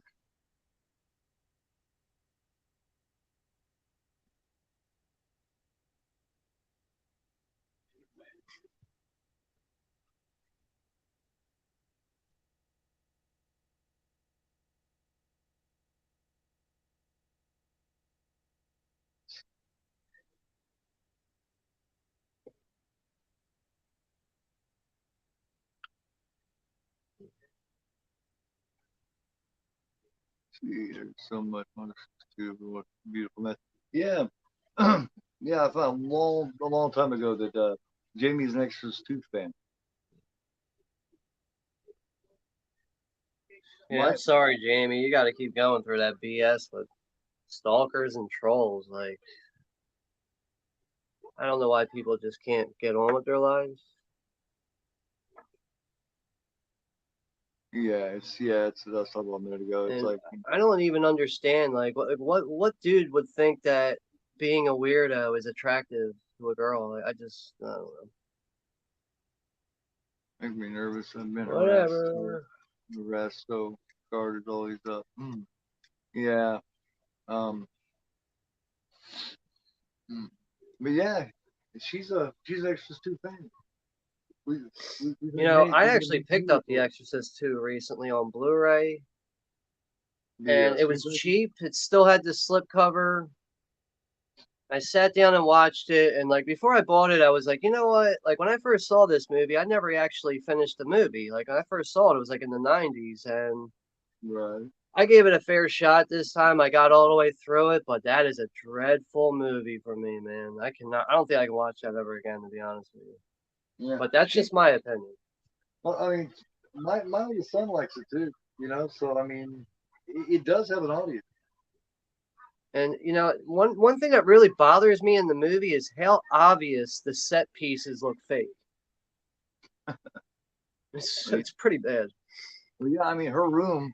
There's so many things that's different about it to the original movie. When they go back to the house there and shit, and Dude, that creepy intimate moment between the priest and Reagan too is like, what the yeah, fuck? Why where is she this got the happening makeup and right shit. now? Yeah, yeah. Oh. That's fucking Richard Burton, man. Hollywood legend Richard Burton. He You know, it must was hit cool home to run. watch the special features though. There was an interview with the fuck Linda Blair. Uh-huh. Couldn't remember her name for a second. That happens to me all the time, dude. The other day, believe it or not, I forgot Al Pacino's name. I was like, man, my brain's definitely going. Yeah, we're all I'm not as fucking sharp as we used to be. I don't know what happened, man.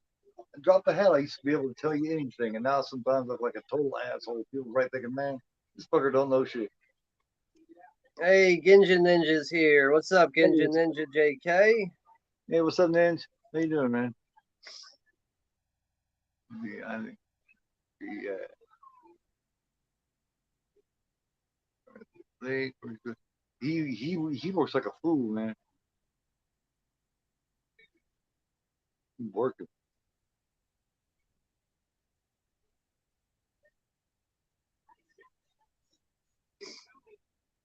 The panic's starting to set in now. See, and now she's slipping back. See, he's not one to be mean or nothing, but the way he's going about this, she's slipping back into that, where she's kind of acting afraid of him. He's showing some characteristics of what she's used to dealing with. But it's a different case with him. So.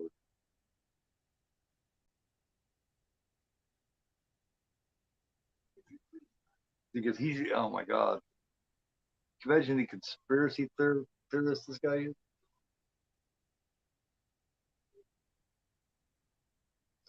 I mean, like, once you start hearing like what is causing the paranoia, you kind of want to know Michael Shannon's backstory a little bit more, which is not Right. really fleshed out a lot.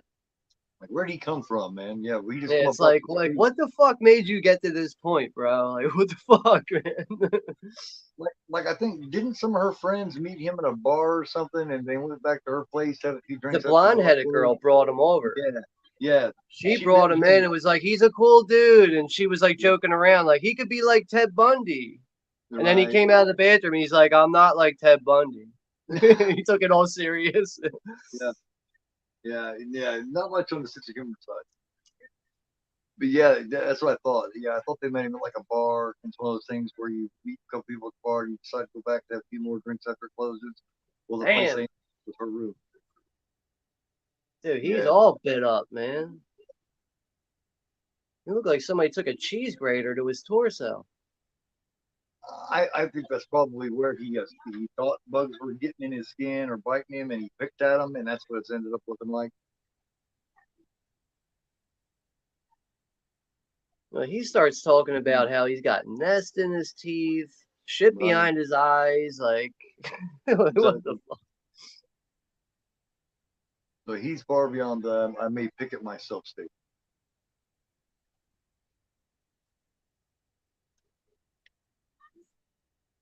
Far beyond.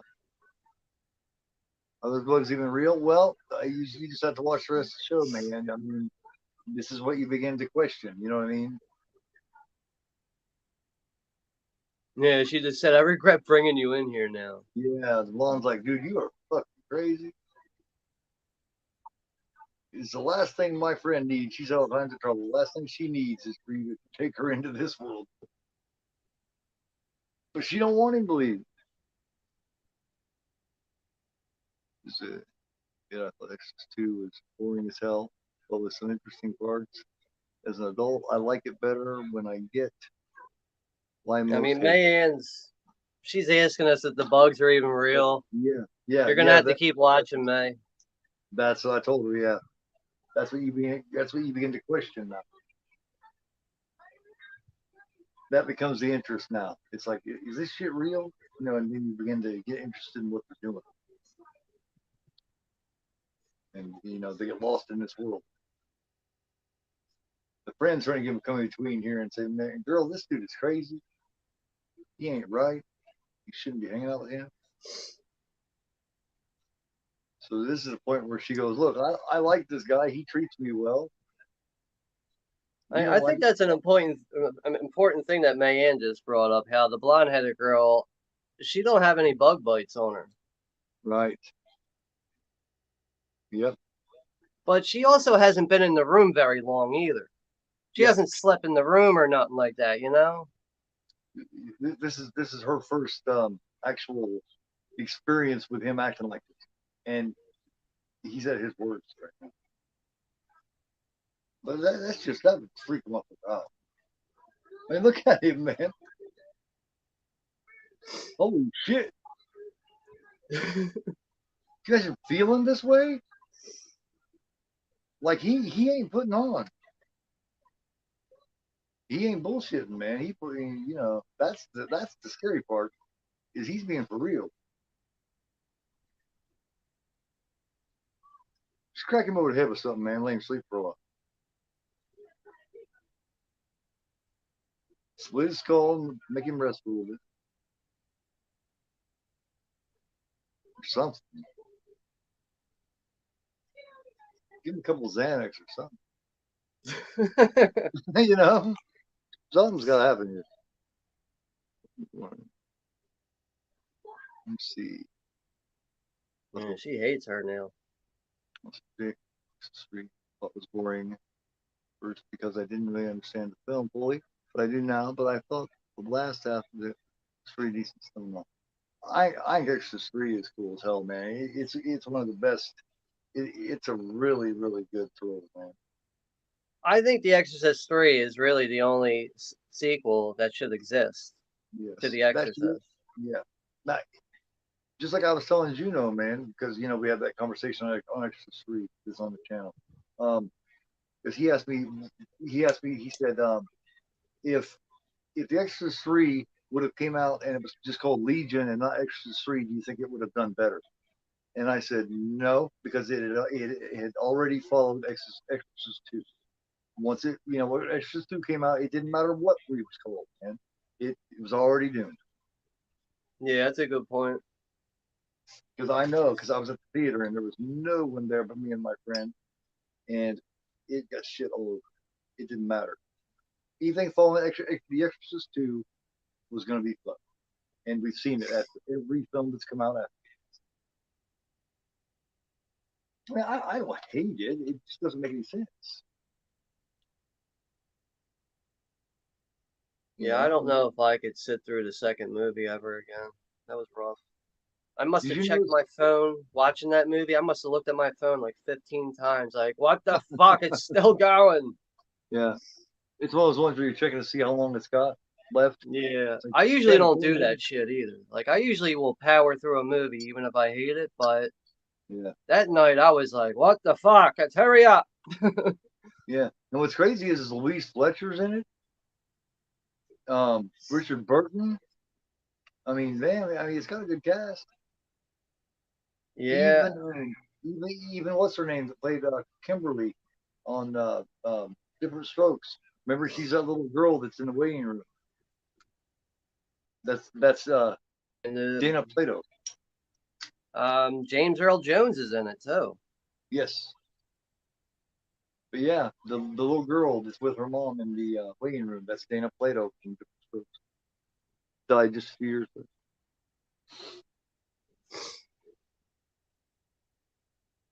You know, they all got bug bites on them. Well, just them two, because blonde-headed girl was kicked out of the motel for, I don't know, maybe being honest.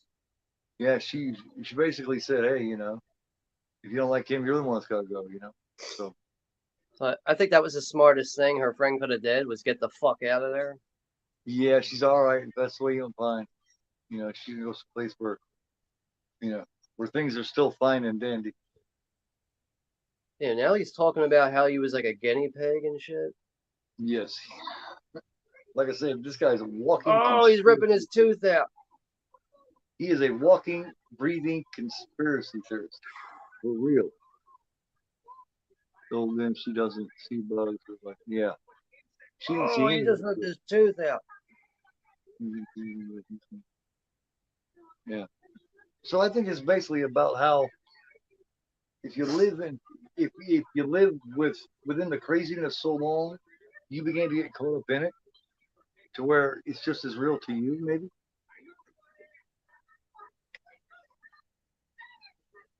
Self-inflicted wounds, yeah. George C. Scott is fantastic, man. Between We want him to and see Brad how the Dourif, experiment turns out. This dude's out of his fucking mind. it's fucking yeah, man. Still pulling teeth out. Now that just oh my god, man. Yeah, see, if she'd have cracked him over the head with something, but like I told her to, and made him sleep for a while, he wouldn't be doing it. Could be avoiding all this right now. God, yo, he really sold that. That looks so painful. Yeah, yeah, yeah. Oh, yeah, I mean, when I first saw it, watching, yeah, yeah. Doris, voice of Chucky. Brad Dourif, man, God, he has done so much, actually. Cuckoo's Nest, yep, absolutely.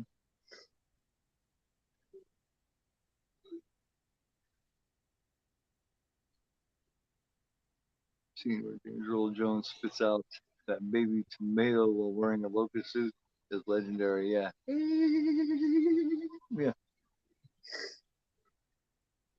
And this is where shit gets a little weird because like this government guy comes out of nowhere. yeah, yeah. Where are we at? All right, we're at 1 hour 11 minutes and 40 seconds online anyway. Yeah, I'm like 3 seconds behind you. Brushing of the wing. Yeah. Austin says, "You must resist the brushing of the wings." Who wrote this dialogue? Exactly. Yeah. Wasn't that in the second Exorcist movie? Yes. Doesn't that got something to do with the locust? Yes. That's the whole. Yeah. Yeah. That's the yeah. So now Um, the entire hotel room is completely covered in tinfoil. yeah. Holy shit. Look at all those bug lights. Little weird, Sean. Yeah, man. Yeah. This movie's it's a lot weird.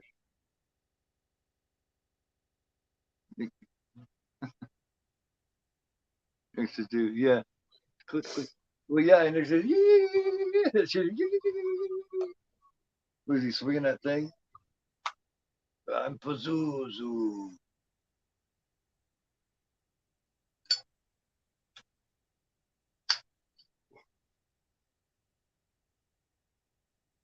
She's like, Man's like, I just can't even look at that. A little weird with a question mark. And he's like, "How the fuck are you doing? What are you doing?" Oh, that's him. Yeah, her ex man.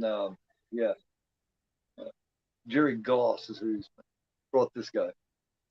So isn't this guy Dr. Sweet? Yes, he's done a lot of roles. Yeah, you know what show he was on? You remember the show Oz on HBO? Yes. The prison show? He was Yeah, he actually, wasn't. he played like an Irish bomber or something like that. He like bombed like the IRA and like had to go to prison or something like that. Mm-hmm. Oh yeah, Oz was a good one, man. Good. Dude, honestly, when I first discovered that show was a little scary to watch sometimes. Like Mm-hmm.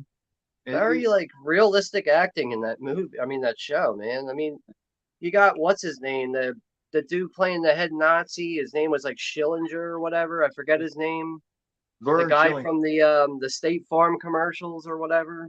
Yep. Uh, yeah, he played Vern Schillinger. Dude, I think that's like the best character in that show, man. That's J.K. Simmons. And then you got Adebisi, the black guy. That guy would crack me up all Simon the time.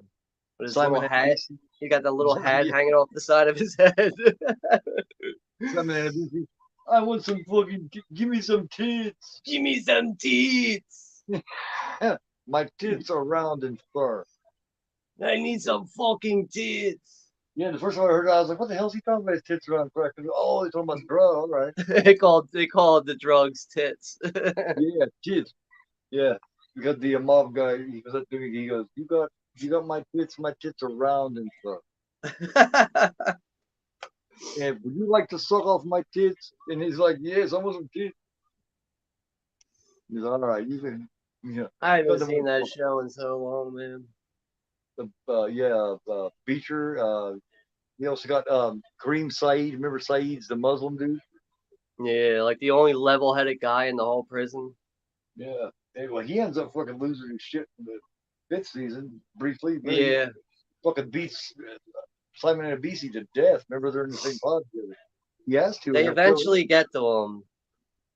Yeah. You know, they make him go overboard because he's a Muslim and he can't, he can't do anything. He can't fight anyone. He can't get in any trouble, and eventually he just loses it. Some of my favorite characters are the O'Reilly brothers, Ryan and Cyril. Oh Cyril, yeah, remember? Yeah. Cyril got brain damage because he got hit in the head. I always felt bad for him, man. That guy played that Yeah, character so well. I felt so bad for him, man. they're actually brothers. In real life? Yep, the No O'Reilly shit. brothers. Yep, they're real brothers. Yep. Because the dude played Ryan O'Reilly. He was on Law and Order for years, and he does the insurance commercials and shit. My Ginja son, just said he hasn't seen Oz, but then again, he's just getting around to seeing The Wire. But hey, man, we all can't see everything when it airs, there's a lot of shit out there to stay caught up on. But The Wire is a really good fucking show, though, man. that's the show that because that dude that was in the John Wick movies, what was his name that just died? He was in The Wire. He was in Oz Oh, before. Michael J. something. The fuck's his name again? Black guy Yeah, with the scar on his face. yeah, he was in Osborne. He was in The Wire. He Yeah, played his the name was Omar, and I know his character name was Omar. I can't remember his real name though. yeah, he was undercover when he went and he ended up getting hooked on tips. Michael Kenneth Williams. That was his name. Yeah, he just died, man. Yeah. Somebody sold him some bad fat. Yeah, that's too bad. That's why there's a thing. Should they make another John Wick movie? They're talking about making a John Wick 5 because the first four have been so successful and so good. Well, he's dead now. That dude's dead. He was in the first four. He was pretty vital. That's why I don't think they should make a five because he can't be in it. Well, I the I thing don't is, at the end of the day, money talks, you know? right. But one of these days they're gonna make one of those, and it's not gonna be as good. It's inevitable. It happens to every franchise. The more you make, eventually you're going to beat it into the ground. I mean, look at the James Bond franchise. They've been That's lucky as still fuck. going. And the fourth one was one of the best. Me and my fiance and my son. My 16-year-old loves John Wick. That's something I haven't showed you. It's his collector's his limited edition of John Wick. It's got the first three films in it, man. And this thing has got everything. I've never even seen that before. Yeah, man, it is badass, dude. And it's got all three films right in here on Steelbook. In this Really? nice little thing right here, it's got the book. It's got man, it is nice. Yeah, you really got the editions, don't you? Yeah, look at that. Look at that. Dude, that is really awesome. Yeah, it's It just sits on your shelf like a Bible, right? Like a giant book. Best Buy exclusive. Yep. It has its own little table that it just sits on, like it's yeah. Yep, it's Best Buy exclusive. They should have never killed his dog, man. Oh yeah, yeah. That dude, man. Whenever I start thinking about how success and fame goes to people's, always goes to every single person's head that gets it. I always think back to Keanu Reeves, and for some reason, this man will still go hang out with the homeless. He is so generous and such a down to earth guy. Keanu Reeves is, man. So anytime I think that everyone gets corruptible and everyone becomes an asshole if they get too much success, I just think of him.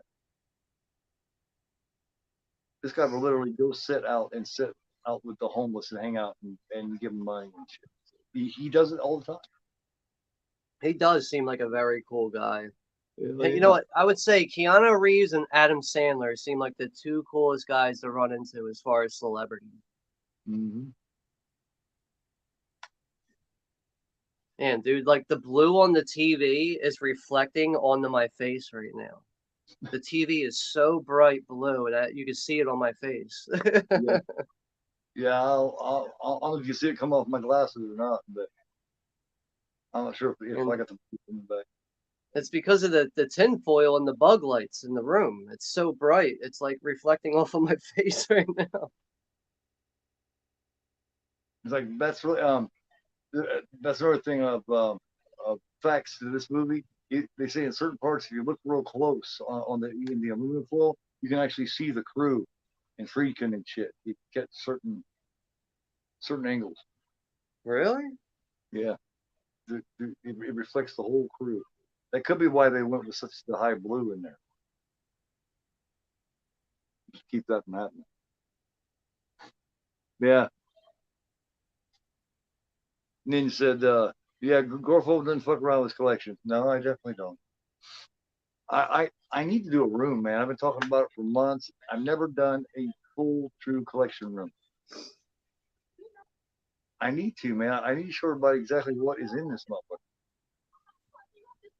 Like I try to change camera angles so people can see different parts of it, but it's still not the same. I just need to do it. I just don't like uploading. You can tell that. I probably haven't done 5 uploads in the last year. It's all been live shit. Dude, But that's why when I see like you upload a video, I'm always like, "Yo, Gore uploaded a video. What the fuck got under him?" yeah, I'm one to actually start doing my own little version, my own little brand of movie reviews too. But I'm gonna do them different there. But I do different their way. I have to, because movie reviews are so cookie cutter, man. They're all the same. They seem to be, yeah. Yeah, that's true. I mean, you could always, I don't know, You gotta get to find the point and keep them shorter. yeah. That's how Or you'll really keep people's attention. But I yeah. don't know how people put out these 15, 20-minute reviews and like, you really think people are sitting there watching that? Because I know if I'm going to click on it and if I'm going to click like, I'm going to sit there and watch it because that's just the type of person I am. But I can guarantee you, like 90% of your audience ain't watching that shit because people just don't support channels. Well, yeah, it's just changed so much, man. It's becoming a completely different format.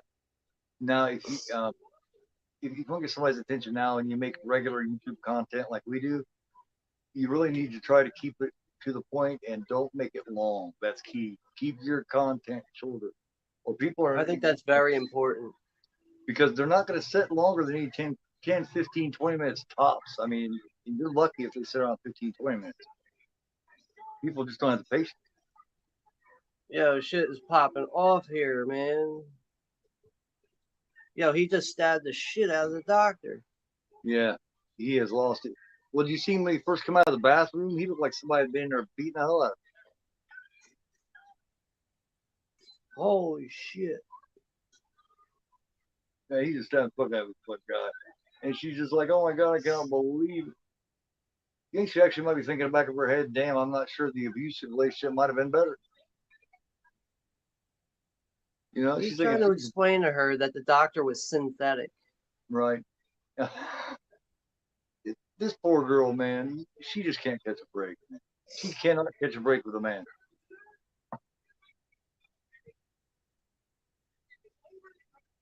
You're not mean to her, you don't beat her, but oh my God.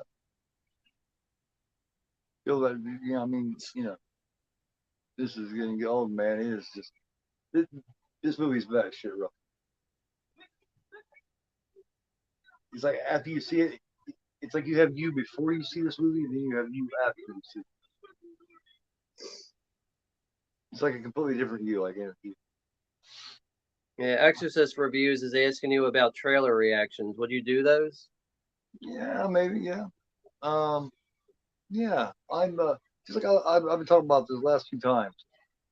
This channel is about to open up, man. I'm about to open up with all kinds of just. It's just gonna be weird. It's just gonna be. I'm just You gonna know, open it up, see what works, see what doesn't work, see what I feel comfortable and what I enjoy doing. But in order to find that, I've got to do everything. And if you look back on my channel and you look at my list, you see I've done a lot of different kind of shit over the last couple of years. So I try everything. that's important because, you know, that's showing that you're being open-minded. Yeah, I've tried. God, man, if you look back, you'll find shit. Like I've been through still a lot of stuff nobody here knows that I even did or tried it. I guarantee you. There's shit people are like, Like, damn, I know Gore did that. Yep, I did that too. like I never got into trailer reactions because when I watch trailers, I'm not like, ooh, ah. I just sit there and watch it. Like, I don't get blown away by a trailer. I just don't. But I don't know. They just wouldn't work for me. You would just sit there and watch me watching it. That's it. That's it. You know, but in order for me to do actual movie reviews, because I've never done one, I've done a couple of live ones, like with my son a long time back, and but I've never actually sat and done an actual movie review. In order for me to do it, it's got to be done my own way and differently than anybody else. At Yeah, least that's somewhat. true. I Somewhat. mean, I kind of stopped doing them because, you know, there's a lot of people doing reviews all the time, Right. which is, you know, perfectly fine. But like, I kind of got to the point where like I'm not too happy about my reviews because I always find a way to forget to mention something in my reviews, and then I go Yeah. back and I watch and I'm like, fuck, dude, I forgot to mention this. I forgot to Yeah. mention that, and then I'm ready to delete the video, and then people are like, dude, it was a great review. I'm like, I Mention understand you're something. being nice, but it really wasn't. You Yeah. know? Ninja's found his voice with reviews lately. Have you noticed the last couple of months? He's What? found his own way of doing them. Ninja has. Oh, okay. I'm sorry. I see a couple of things from Juno. Juno's got a good voice with it too, man. A couple of things I've heard lately sounded really good. I thought. Yeah, I love listening to his shorts, dude. I wish more Right. people would watch his shorts, but apparently Yeah, people man. don't. They just can't stick around for a minute. So, He can throw in a couple of minutes, man. I heard him throw in all different types of things that most people don't throw in, different aspects of things. And I was like, yeah. so I looked at the comments. I was like, that's how you do it, man. Hell yeah. I That's mean, what. I kind of want to get back into doing reviews again, but like, I just feel like it might be important to just go over cast and crew, go over a plot summary, and just give your thoughts on it. That's probably the best way to go about it. And with doing that, that should be able to be kept under 10 minutes without a problem. Yeah. But people doing these 35, 40-minute reviews, like, go fuck yourself, dude. Yeah. Like, I hate to say that, but I also look at that as like, be considerate, let people move on from your channel to the next one. I don't know. I guess I'm I'm wrong.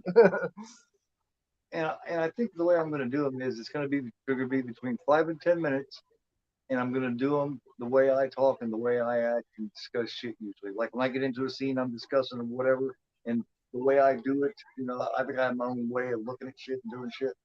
That's the only way that I can do the review and it be me, and the only way that I'll care about it. You're right about that. Like, at the end of the day, you got to put out content that you're happy with. If you're not happy with it, then it becomes a chore. It's dreadful. You're not having fun. Yeah, But if you enjoy doing 40-minute reviews, knock yourself out. But mine'll I hate be. to say it to you, but you're just gonna waste your own time because ain't Yeah, nobody watching that shit, man. you're making the content for yourself, Yeah, but some just for people you are guys. okay with that though, and that's fine. Yeah, yeah. If you're gonna say that, if you're gonna say, hey, I don't really care, I don't care about the views, blah blah. I just want to, I'm doing it for me. If you're gonna say that, mean it. Don't say that and then bitch because it doesn't get many views. I've run into that a lot, man. People always don't matter how many views you get. They tell me up and down how it don't matter, and then they come back later, a month later, they're fucking bitching because their shit's not getting watched. It's like I thought you didn't care about that. You you But were sitting I just preaching know at when me I about it first didn't matter. joined up with YouTube, the one thing that worked for me was watching other people's content. It was always returned back to me. I see it happen with other people, but there is a lot of people that just I don't know. There's just people I notice over time. Like you ain't watching shit, dude. It's not hard to figure out. I can tell you're not watching shit. There's certain people. I ain't gonna just name people, but there is some people. It's like, dude, you suck, man. You are not supportive. Yeah, you want to get But supported, but you're not supporting. Yeah, I know one particular guy that I don't work with anymore at all, and he's bad. He's bad about that, and he pissed me off really bad a couple weeks. Bad. And another thing is too. Sometimes people can't really come off as like being supportive because it can be hard to find time. Because another thing is YouTube, in my opinion, is a secondary thing. It's something that you do when you have time for it for yourself, right, to want to interact with it has to be people. passion. It has to be passion for it. It has to be. First and foremost, you got to have fun with it. And if you're not having fun with it, it's probably time to move on. Yeah, like I couldn't imagine doing this just trying to get monetized just so I can get paid. That would not work for me. I could not do it doing it for that reason. Yeah, I'll never be monetized. Hell no, man. I am not fit to be monetized. I am not a monetized type filler. There ain't a bit of my content that you can monetize. Not a bit of it. I'd be talking about tits and this and that, and you know what I mean? And they look at that shit once and be like, no, you're never going to see anybody's ads wanting to come my way. Uh, you never tell what I'm going to talk about. I just go with the flow. I'm just me. I like talking about assholes. I talk about assholes. It's like, bro, these people are bugging. Oh, they're bugging Meanwhile, me. Like, Ashley Judd she just declared herself the super mother bug. yeah. Here. I'm searching out here. A little ways back, man said, "Oh yeah, it was great." This is the classic line. Man said, "This guy is delusional." I was like, "Well, that at least he invented delusional. Delusional comes to him, you know. It comes to him to discuss shit."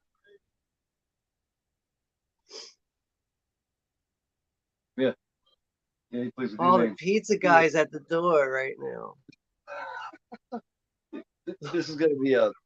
This is gonna be something I'll remember his entire life, which may not be long with the way Michael Shannon does. When did they order a pizza? Yeah, right in the middle of this, there's like, "Fuck, you hungry? Let's get a pizza. Are you hungry? Fuck it. Yeah, let's get a pizza." They won't notice they're dead guy. This guy come in here and was getting stoned for a minute. This guy was, and her ex-boyfriend brought him in. He was getting stoned, and shit hit the fan. He stabbed him to death, and now just nobody cares that he's laying there. I still feel like I'm not noticing what you're talking about with this door from earlier. Yeah. I mean, Supposedly, it hadn't been proven by me, but from what I've seen, you know, it swings to the outside. Supposedly, here toward the end, it swings to the inside. oh. So they're checking the pizza right now for bugs. That must have been why they wanted to get the pizza. He They must got have. the pizza under the telescope. The little he's microscoping the pizza. He That's what it was. He got sick of looking at shit in there, so he decided to get some shit from outside. She thought they was gonna eat it. I think she's Oh, like, the well, she's like, helicopter's back. yeah, because he got there and she's like, yeah, I can use a slice of pizza, and he's like, no, give it to me. I'm gonna stick it under here. Yeah. Yeah, you know, at first she was like, hell yeah, he's like, no, I ain't gonna eat it. What do you mean? You don't eat the pizza? Man, she's stapling his hand. I don't eat food. I fucking check it. Yeah, I love that. He's like, motherfucker. Staple. Dude, that's not a helicopter. That's a swarm outside. I've been stapled with a staple gun before, man. That shit fucking hurts. Dude, I there's got a stapled swarm outside of the hotel, but it's all probably in their head. in a hardcore match one time. This dude brought a stapler and stapled me like 6 times across the chest.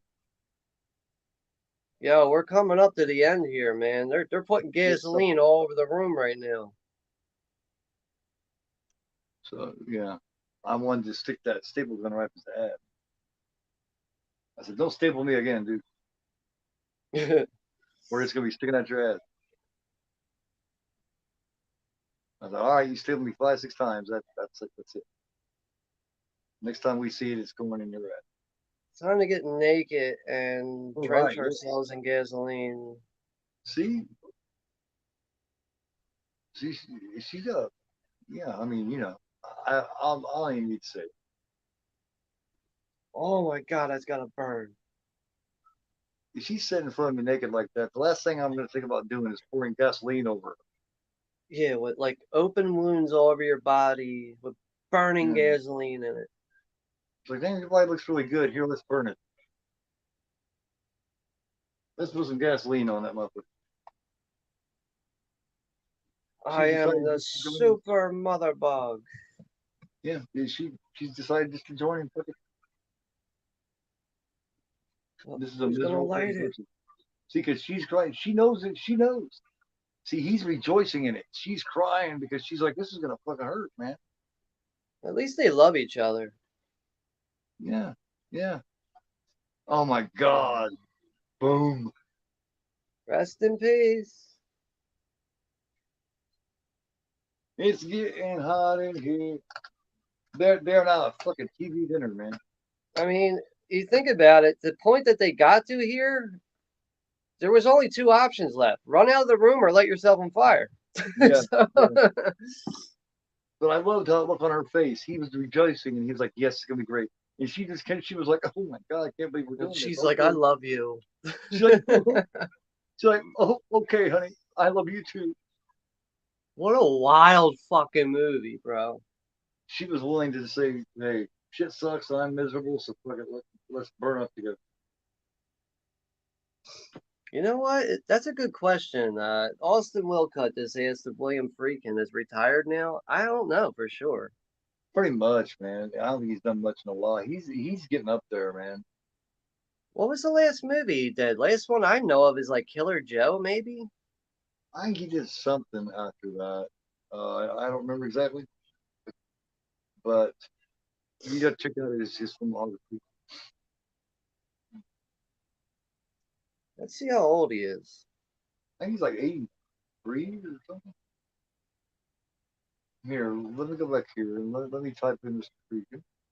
What the fuck is that? Since I got the laptop out here, I shall use it. This is wow. This is weird using another device on the internet while I'm doing content. That's strange because you were Wow, young, dude. William Friedkin is 87 years old. 87. Yeah, yeah, He ain't looking good either. Yeah, he's got to be retired, man.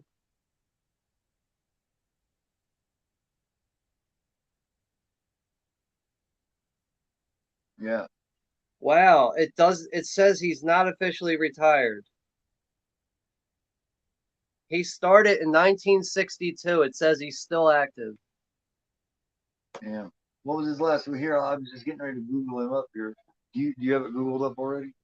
Yeah, his His last filmography? movie was Killer Joe. Really? And Damn. apparently there's a movie here that says to be announced, The Kane Mutiny. Interesting. Interesting. And it says he was the director, but it says TBA, The Kane Mutiny. But Now, technically, his last movie was Killer Joe. cool. That's a good one too, man. Um, Now this leap of faith. If you seen this or ever seen any of the shit with the documentary that he's been on, or listened to him talk, he is one of the most Friedkin is one of the most interesting filmmakers I've ever heard talk. He I is haven't seen so that. interesting. You need to watch this. It is so How long interesting. is that? Oh, it's like film length, man. It runs let me see, 104 minutes, so an hour and 44 minutes. Okay. Is It's that a really Shutter? interesting. Is that a Yes. Shutter release? Yep. It looked It, like it. it's it's on Shutter, I do believe, still right now. But being the extra fan I am, I had to get it. Yep. And the special feature on this, you can get it for like $15 on Amazon. And the special feature is a 90-minute masterclass with William Oh. Friedkin from the Fantastic Film School. It's 2020 BIFAN. BIFAN. Yeah, I had to cancel my Amazon Prime account. I'm done with them. Damn. I can't get nothing from them in one piece. Everything I order from them is Yeah. completely damaged, and I'm tired of it. So I just canceled it. Yeah. Yeah, I've seen that. And I've heard you talk about it. I've had a couple I'm problems. so like, dude, it got to the point where I'm on the phone with their customer service every day, and I'm like, what do I got to do to get my package in one piece from you guys? Yeah. Well, they ship And it I, in I can't even fucking. I can't even talk to a regular person who can speak English either, which makes it even worse.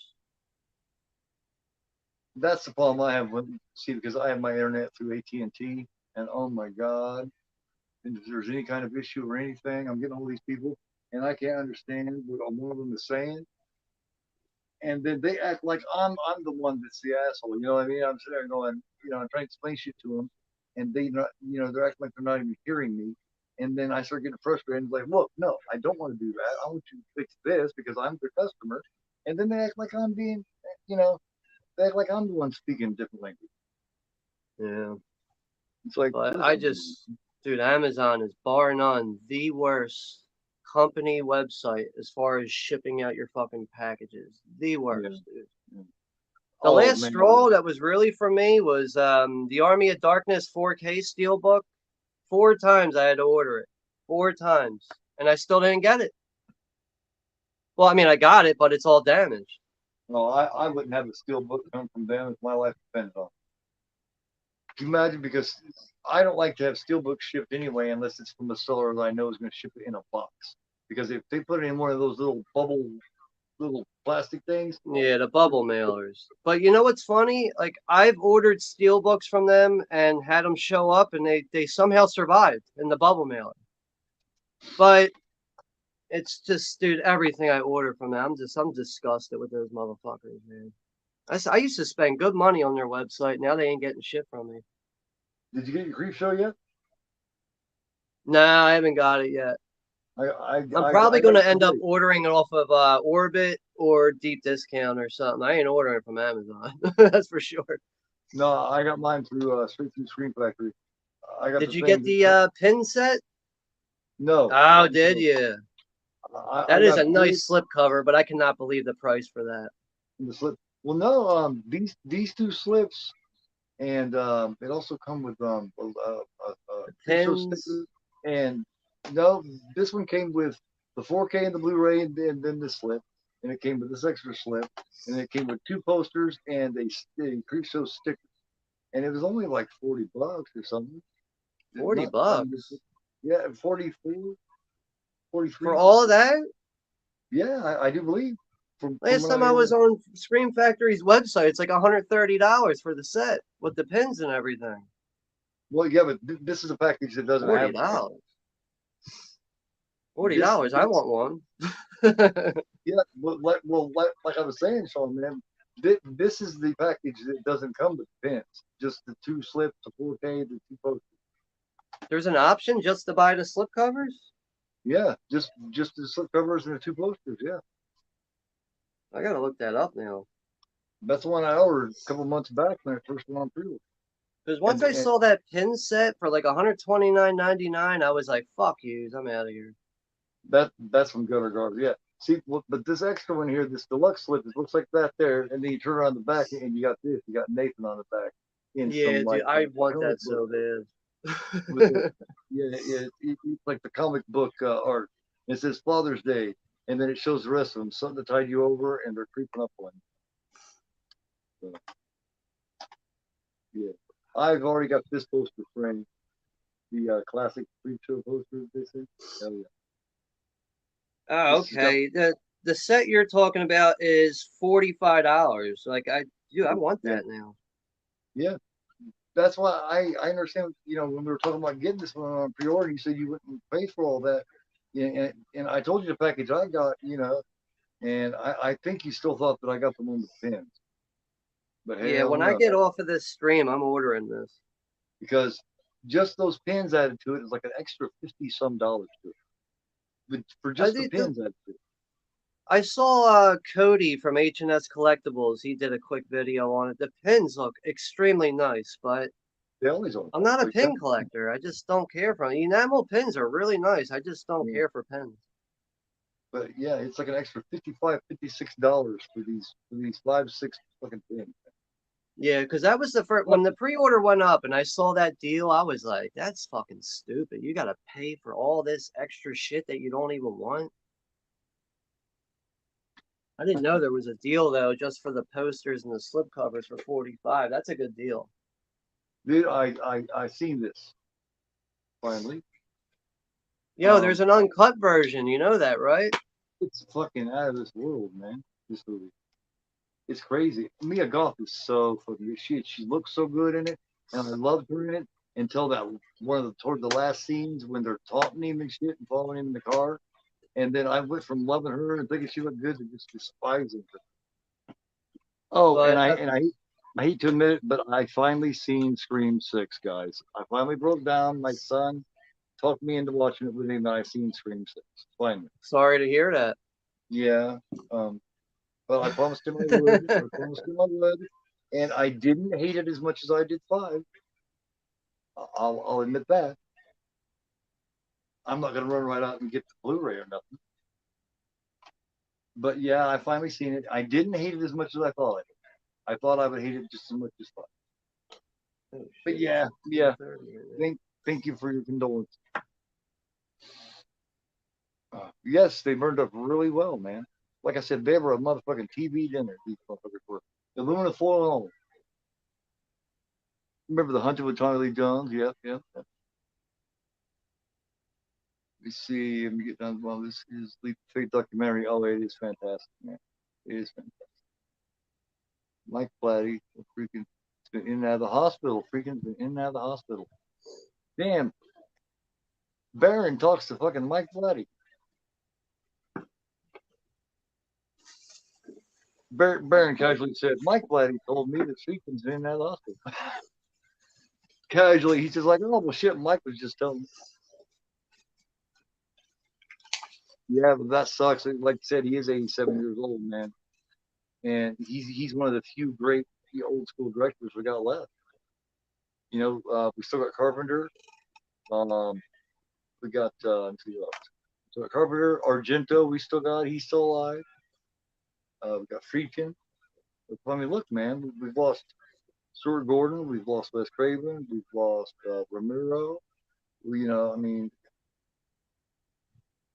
so I we don't. just want to give you an example of how bad Amazon is. I still have to return these three. All three of these are damaged. Here, look at this. Here, we set this light right here off. I got a bright one above my head. All right. This is the Changeling Blu-ray. Okay. For Severn film. My light's not working too good right now. Right. But I got one damaged. Two damaged. They just tell you just to go ahead and keep them? 3 damaged. No, I got to return these. Oh, Jesus Christ. I got to return them to get my money back. But I got 3 of those sitting in my possession right now because they're damaged. I got my version of that through a seller on eBay about 2 years ago, a year and a half, 2 years ago. And I got it for like $18 with the slip. And it just goes to show that if you're careful and you're patient on eBay, you can find that shit. Yeah, that is true. But you gotta just, you know what I mean? You gotta be patient. Oh, this showed up today. Here, but you get my light going. You can't see it now. Oh, that's the burial ground, isn't it? Yeah. Yep. And damn, dude, look how thick that motherfucker is. And the slip cover now they're putting out with the 8 Films 4K. To give you a hard box from 88 Films, right? Well, yeah, well, it's just a slip cover, but it's double. It's like double. See, you can see inside it, right here. Oh no shit! I've never seen that before. Yeah, they got extra layering in there. But it has it's a limited edition slipcase, an A3 fold-out poster. It's double-sided. It's got the classic and it's got the new. The artwork is done by Devin Whitehead. Booklet notes with new writing on the film. 4K restoration from the best surviving element, which is a 35 millimeter blow up to interpositive. 4K UHD Blu-ray presented in Dolby Vision. It's got HD 1080 Blu-ray compensation. It's got 2.0 Italian mono. It's got English mono. It's got new commentaries. It's got let me see, Return to Burial Ground, which is an interview with Peter Bart at Villa Friesi. It's got a shitload of stuff going here, man. I got this for $27. Yeah, I saw that guy Skin Crawlers here on YouTube. Yeah. He did like a quick unboxing on it, but that was like my first time really seeing it. I got the Orbit DVD for $27. And you can't ask for better for a new 4K with the limited edition slip and Blu-ray 4K combo. $27, man. All right, I gotta give Amazon just a little bit of credit, but they did manage to send me Sleepwalkers in one piece. I did get this one in one piece, but this is the first thing I got in one piece in about 6 months. Mm-hmm. That's bad. Especially when they go, oh, thank you for being a Prime member. Oh, sorry, I feel like a Prime fucking asshole dealing with you guys. Shit. My phone just died, you guys. Hold on, let me plug it up here. I think your camera view just turned.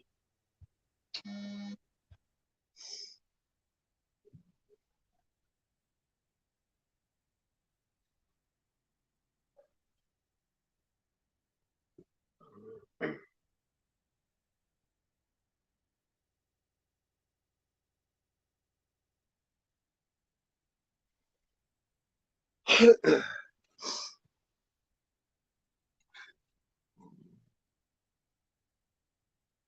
my lights are starting to die.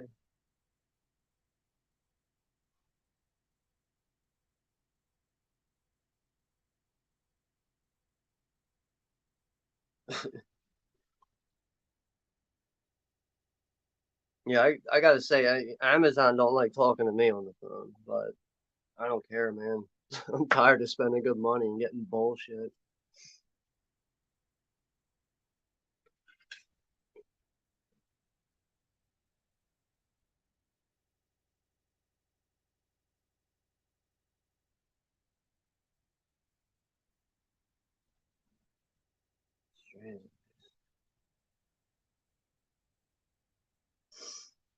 Dude, I might have to put the AC on tonight. What happened to Gore? I guess he fell out of the stream, but all right, I think we're gonna end this though, because the movie is over. We're going on 2 hours and 27 minutes here, and it looks like Gore got knocked out, but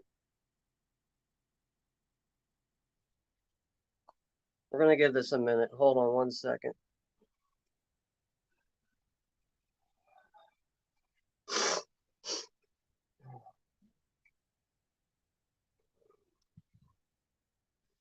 I don't know what happened to him. I think his connection went out.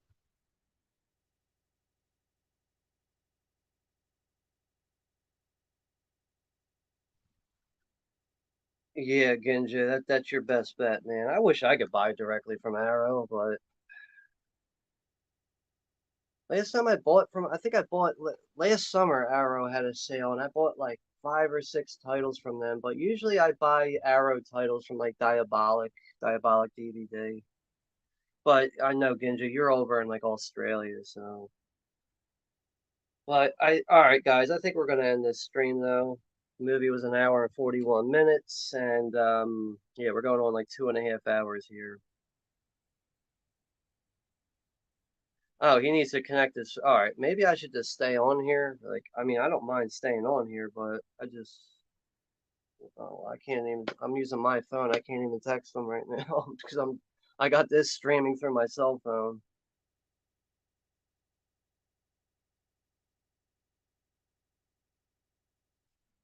Yeah, I can't even get in touch with Gore right now. So, damn, we only got. Maybe I gotta refresh. 5 likes.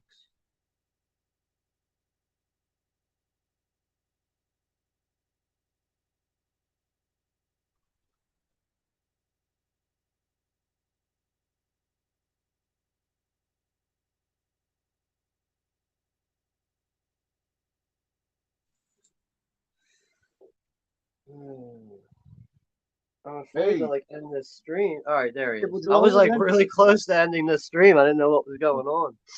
My phone died. Yeah, yeah, yeah. I plugged up. I don't. This charger is usually pretty good. I don't know if it'll keep me around forever. Hopefully, it'll start charging and I won't die. But if I leave it, if it ends again without me telling everybody goodbye, then I guess I will just see you guys tomorrow night. Yeah, But you yeah, like got up and I heard you, and then your camera went like vertical, and yeah, then you just disappeared, which is not yeah. your fault. I understand. And it's looking crazy.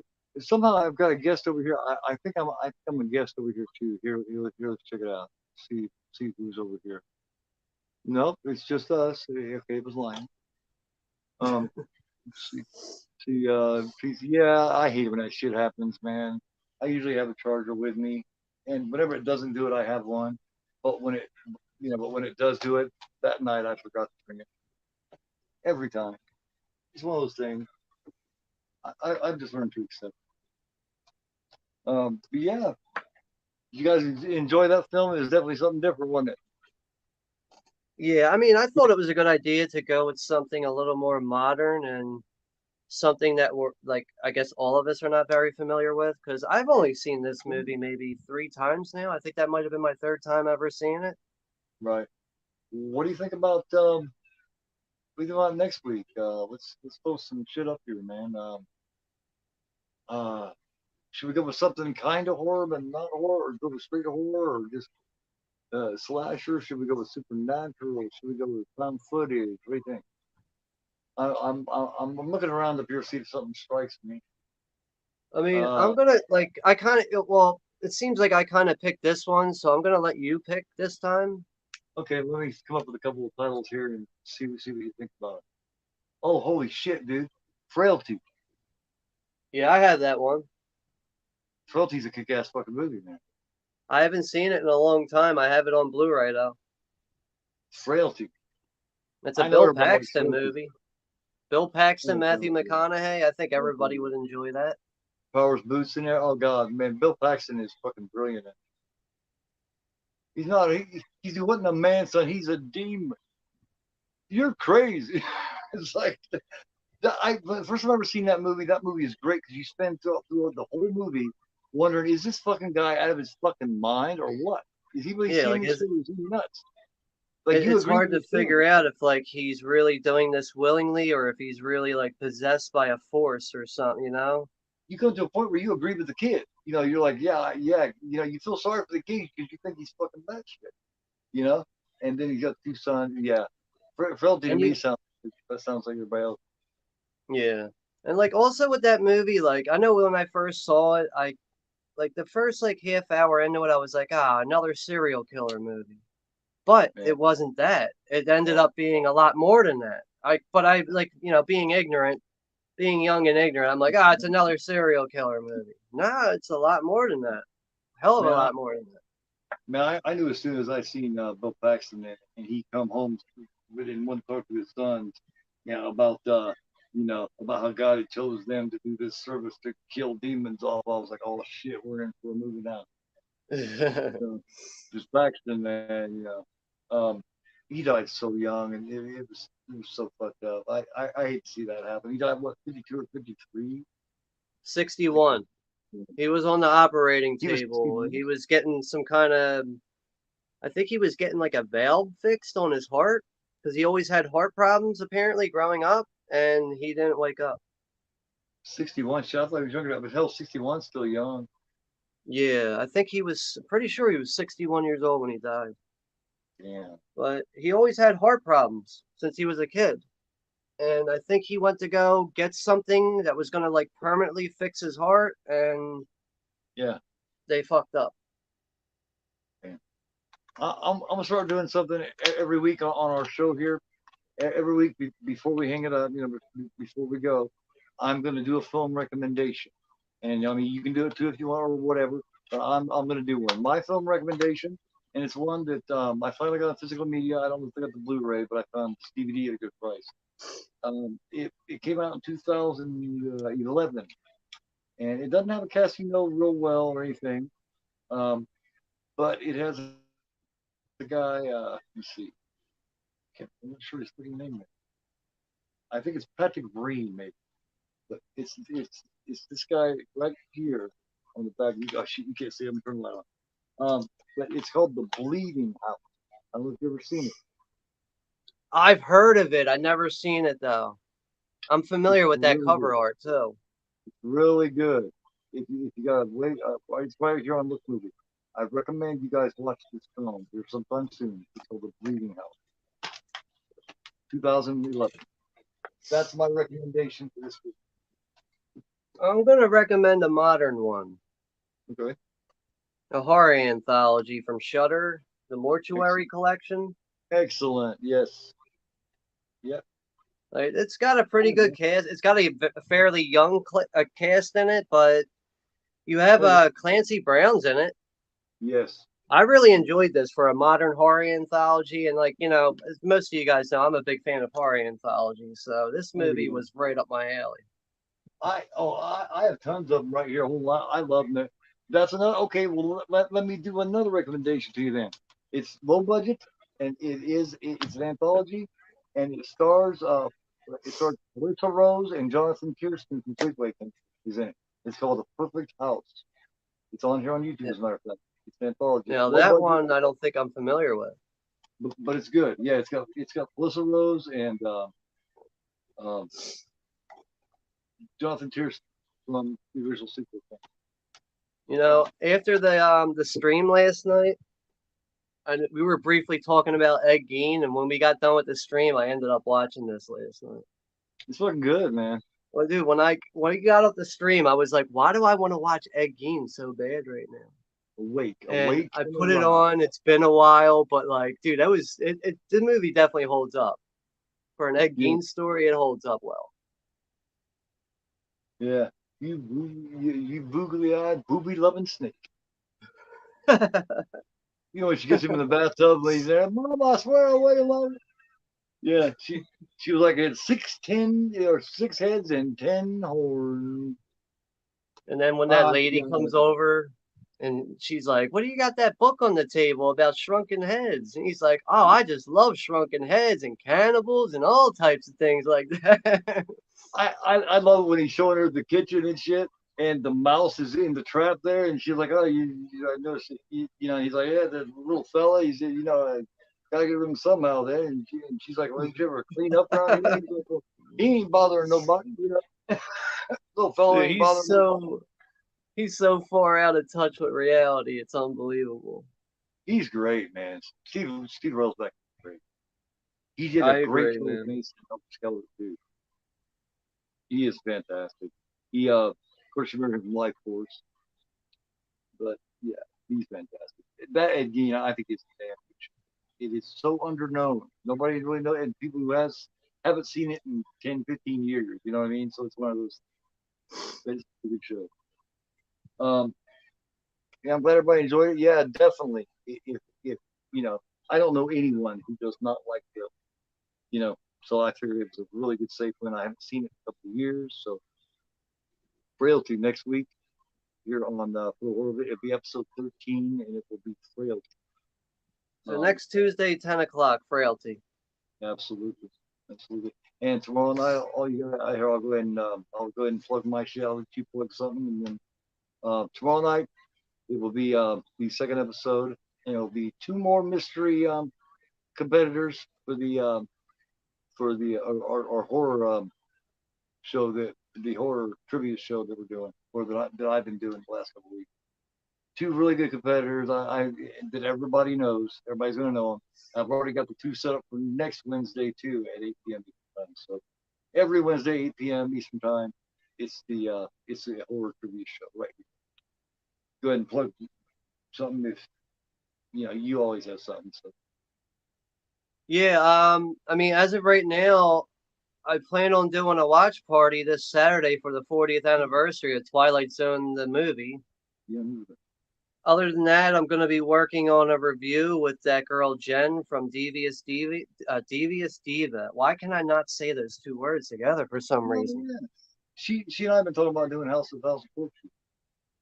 Yeah, I think we might work on like the Devil's Rejects or something, but Cool. I don't know. Me and her have been talking through emails, and I really need to open up my Instagram already to get in touch with her, and let alone all of you It helps. guys. It helps. I Oh man, really I'll need to never work tell you on thank that, you. but other than that, other than that, and just looking forward to supporting channels for the rest of the week. That's about all. Speaking of supporting, man, I really appreciate what I've seen there on YouTube. You posted earlier when you advertised this right here for the horror episode 12. You're the first person that I've had as a partner, as a co-host, that has advertised the show like I intended it to be advertised. You know what I mean? As for the horror of it, and the both of us. And I just want to say thanks. I really appreciate Well, it's funny you say that because when we first started doing this, I was like advertising it, and I was like looking at it, and then like I kind of looked at yours, and I was like, "Fuck, I keep forgetting to add in the for the horror of it and the episode number." it. Yeah. So it was like I think last week is when I first started doing it, but I was like, "All right, that even looks better. It looks like it's associated with Gore's channel and everything." And Do you want so me if to I'm send you gonna the put font? up like a picture and everything, I'm gonna just make sure it says live watch party at what time, and then it says Gore's channel, GoreAphobe's channel, so people know what channel it's on. Okay, if you ever start wanting to do pictures or whatever, and you want the fonts and everything, copy of my fonts, how I got to look at, just let me know, and I'll send it over to you. Um, I mean, you can just email it to me, and I'll just save it to my phone or whatever. I'll just keep it on my stock photos or something. well, when Ocean Chicks and I first started doing it, first what 5, 6, 7 episodes or whatever, um, you know how I'd throw in those little little clips of what a little bit of an interview with somebody else discussing the movie that we were watching that week. Are you interested in ever doing like a shorter version of that with somebody else joining us in to talk about it? Or maybe we could send the link and make it pop in for a couple of minutes to talk about it. I love that idea. That sounds good. Like I'm surprised I didn't think of that. That's what I was Ye- doing the first few. You remember for Killer Clowns, for Alien, and for Aliens, we did for all three of Yeah. them. And Hmm. I stopped doing it because things, you know, things kind of went a little south, and I lost motivation because of that. I've got that back now. So Right. No, I remember that. That took effect on your channel and everything. But sometimes, people got to take a step back and, yeah, reevaluate things that are going on with you in your life. And like I always say, YouTube yeah. is a secondary thing. It's not a priority. It's a secondary thing. I still haven't recovered, man. I'm getting concerned. Not even the trivia show recovered as big. I've taken a big hit, but she'll turn around. I'm good with it. It hasn't killed my passion. I'm still working hard. You Or know, maybe try to work on like putting out a video every other week. That might help your channel boost up a bit more, might grab a upload, yeah, might grab a finish bigger those interviews. audience. Finish those interviews because both all the interviews that I've done, like The Exorcist, The Exorcist 3, and the let me see, and the one with King Gore with Last House on the Left, those all got pretty good views. I still need to finish the one with you and I with Eternal Living Dead and the Night Living Dead with Night Watch up. All those uploads have done good like that. It's I my forgot eyes about really good. that. Dude, we did that in like the beginning of June, I think. Something like that. I forgot about Thanks, man. that. I just got busy and as meticulous as I am about my editing and putting photos and shit with it, it takes a long time to edit my. Yeah, that's So not something that's gonna, be done in an hour. I no, understand. so Like those will I be up eventually. I mean I see the work you put into your stuff and a lot of it's like I look at it and I go, I don't even have the patience for half of that. Just like I mean, like I would like to have my stuff looked at nice, but sometimes I'll be doing it and I go, I don't even fucking care. I'm just putting it out. That's it. I try to turn everything into a show. And if you listen to me talk, you notice I don't refer to them as streams. I refer to the stuff I do as shows. That's just how I look at it. Yeah. To me, it's a show. Anybody can do a stream, but who can do a show? Who can No, put a show it's together? no, You I know me agree come with from that. I mean, like even with like those little clips and everything, I don't even know how to put that stuff into a stream. Like I'm still like very basic when it comes to working a live stream. I figured it out myself, man. It was just trial and error, you know, and over a long time fucking around and trying to make something simple and something, just kind of generic or just, plain into something with a little bit of, putting a little bit of steak with a sizzle or sizzle with the steak, you know, That's just, well just said. trying, just trying shit because I don't want just a stream. I don't want just a watch along. I want a watch along commentary slash discussion. You know, people on watch parties. No, it's a watch along discussion and comment. You know, it's not a watch along with us. It's for the whole other episode as well. Hmm. I hear you, You know, man. so but yeah.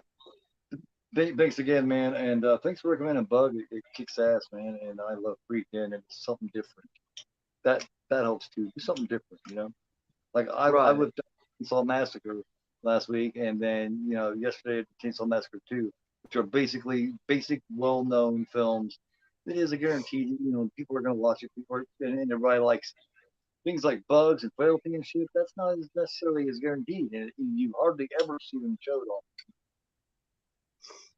Yeah. I mean, That's I interesting. remember I picked up the Blu-ray on Amazon about maybe 2 years ago for like $7, and like it's a movie I'm familiar with, but I kind of forgot about it. And I was like, I forget who, somebody Yeah, brought it up a couple of years ago on their channel. I was like, fuck, I forgot about that movie. I was like, I need to pick that up and see that again. yeah, yeah. It's Ebert and Wolfer both give it thumbs up. This movie came out 2001, man. So that's like right after McConaughey put his shirt back on. You know what I mean? Yeah. That's when he got sick because I was actually in his contract, man. That all his his rom coms he was doing, he had to have a certain amount of scenes or whatever without his shirt. He got sick of that shit, and this was the first film that he did where he could leave his shirt on and actually act and do, you know what I mean? And it wasn't Right, not something, be distracted by some BS. yeah, where it wasn't a romantic comedy, you know what I mean? And he was so happy Yeah. to do that. And since then, his career's been different. And he's got Bill Paxton and Frailty to thank for that. So I got tons of those kind of things that we can check out and everything on here, make it a little different here and there. Yo, real Um, quick, here's a movie. I don't know if you ever seen this Kevin Bacon movie. Have you ever seen a Kevin Bacon movie called Cop Car? yes, You've seen yeah. that before? It's Where not a he very plays the cop long who's got movie. that I mustache. think Wigington or whatever his name's in it. Yeah. He's like the one other villain.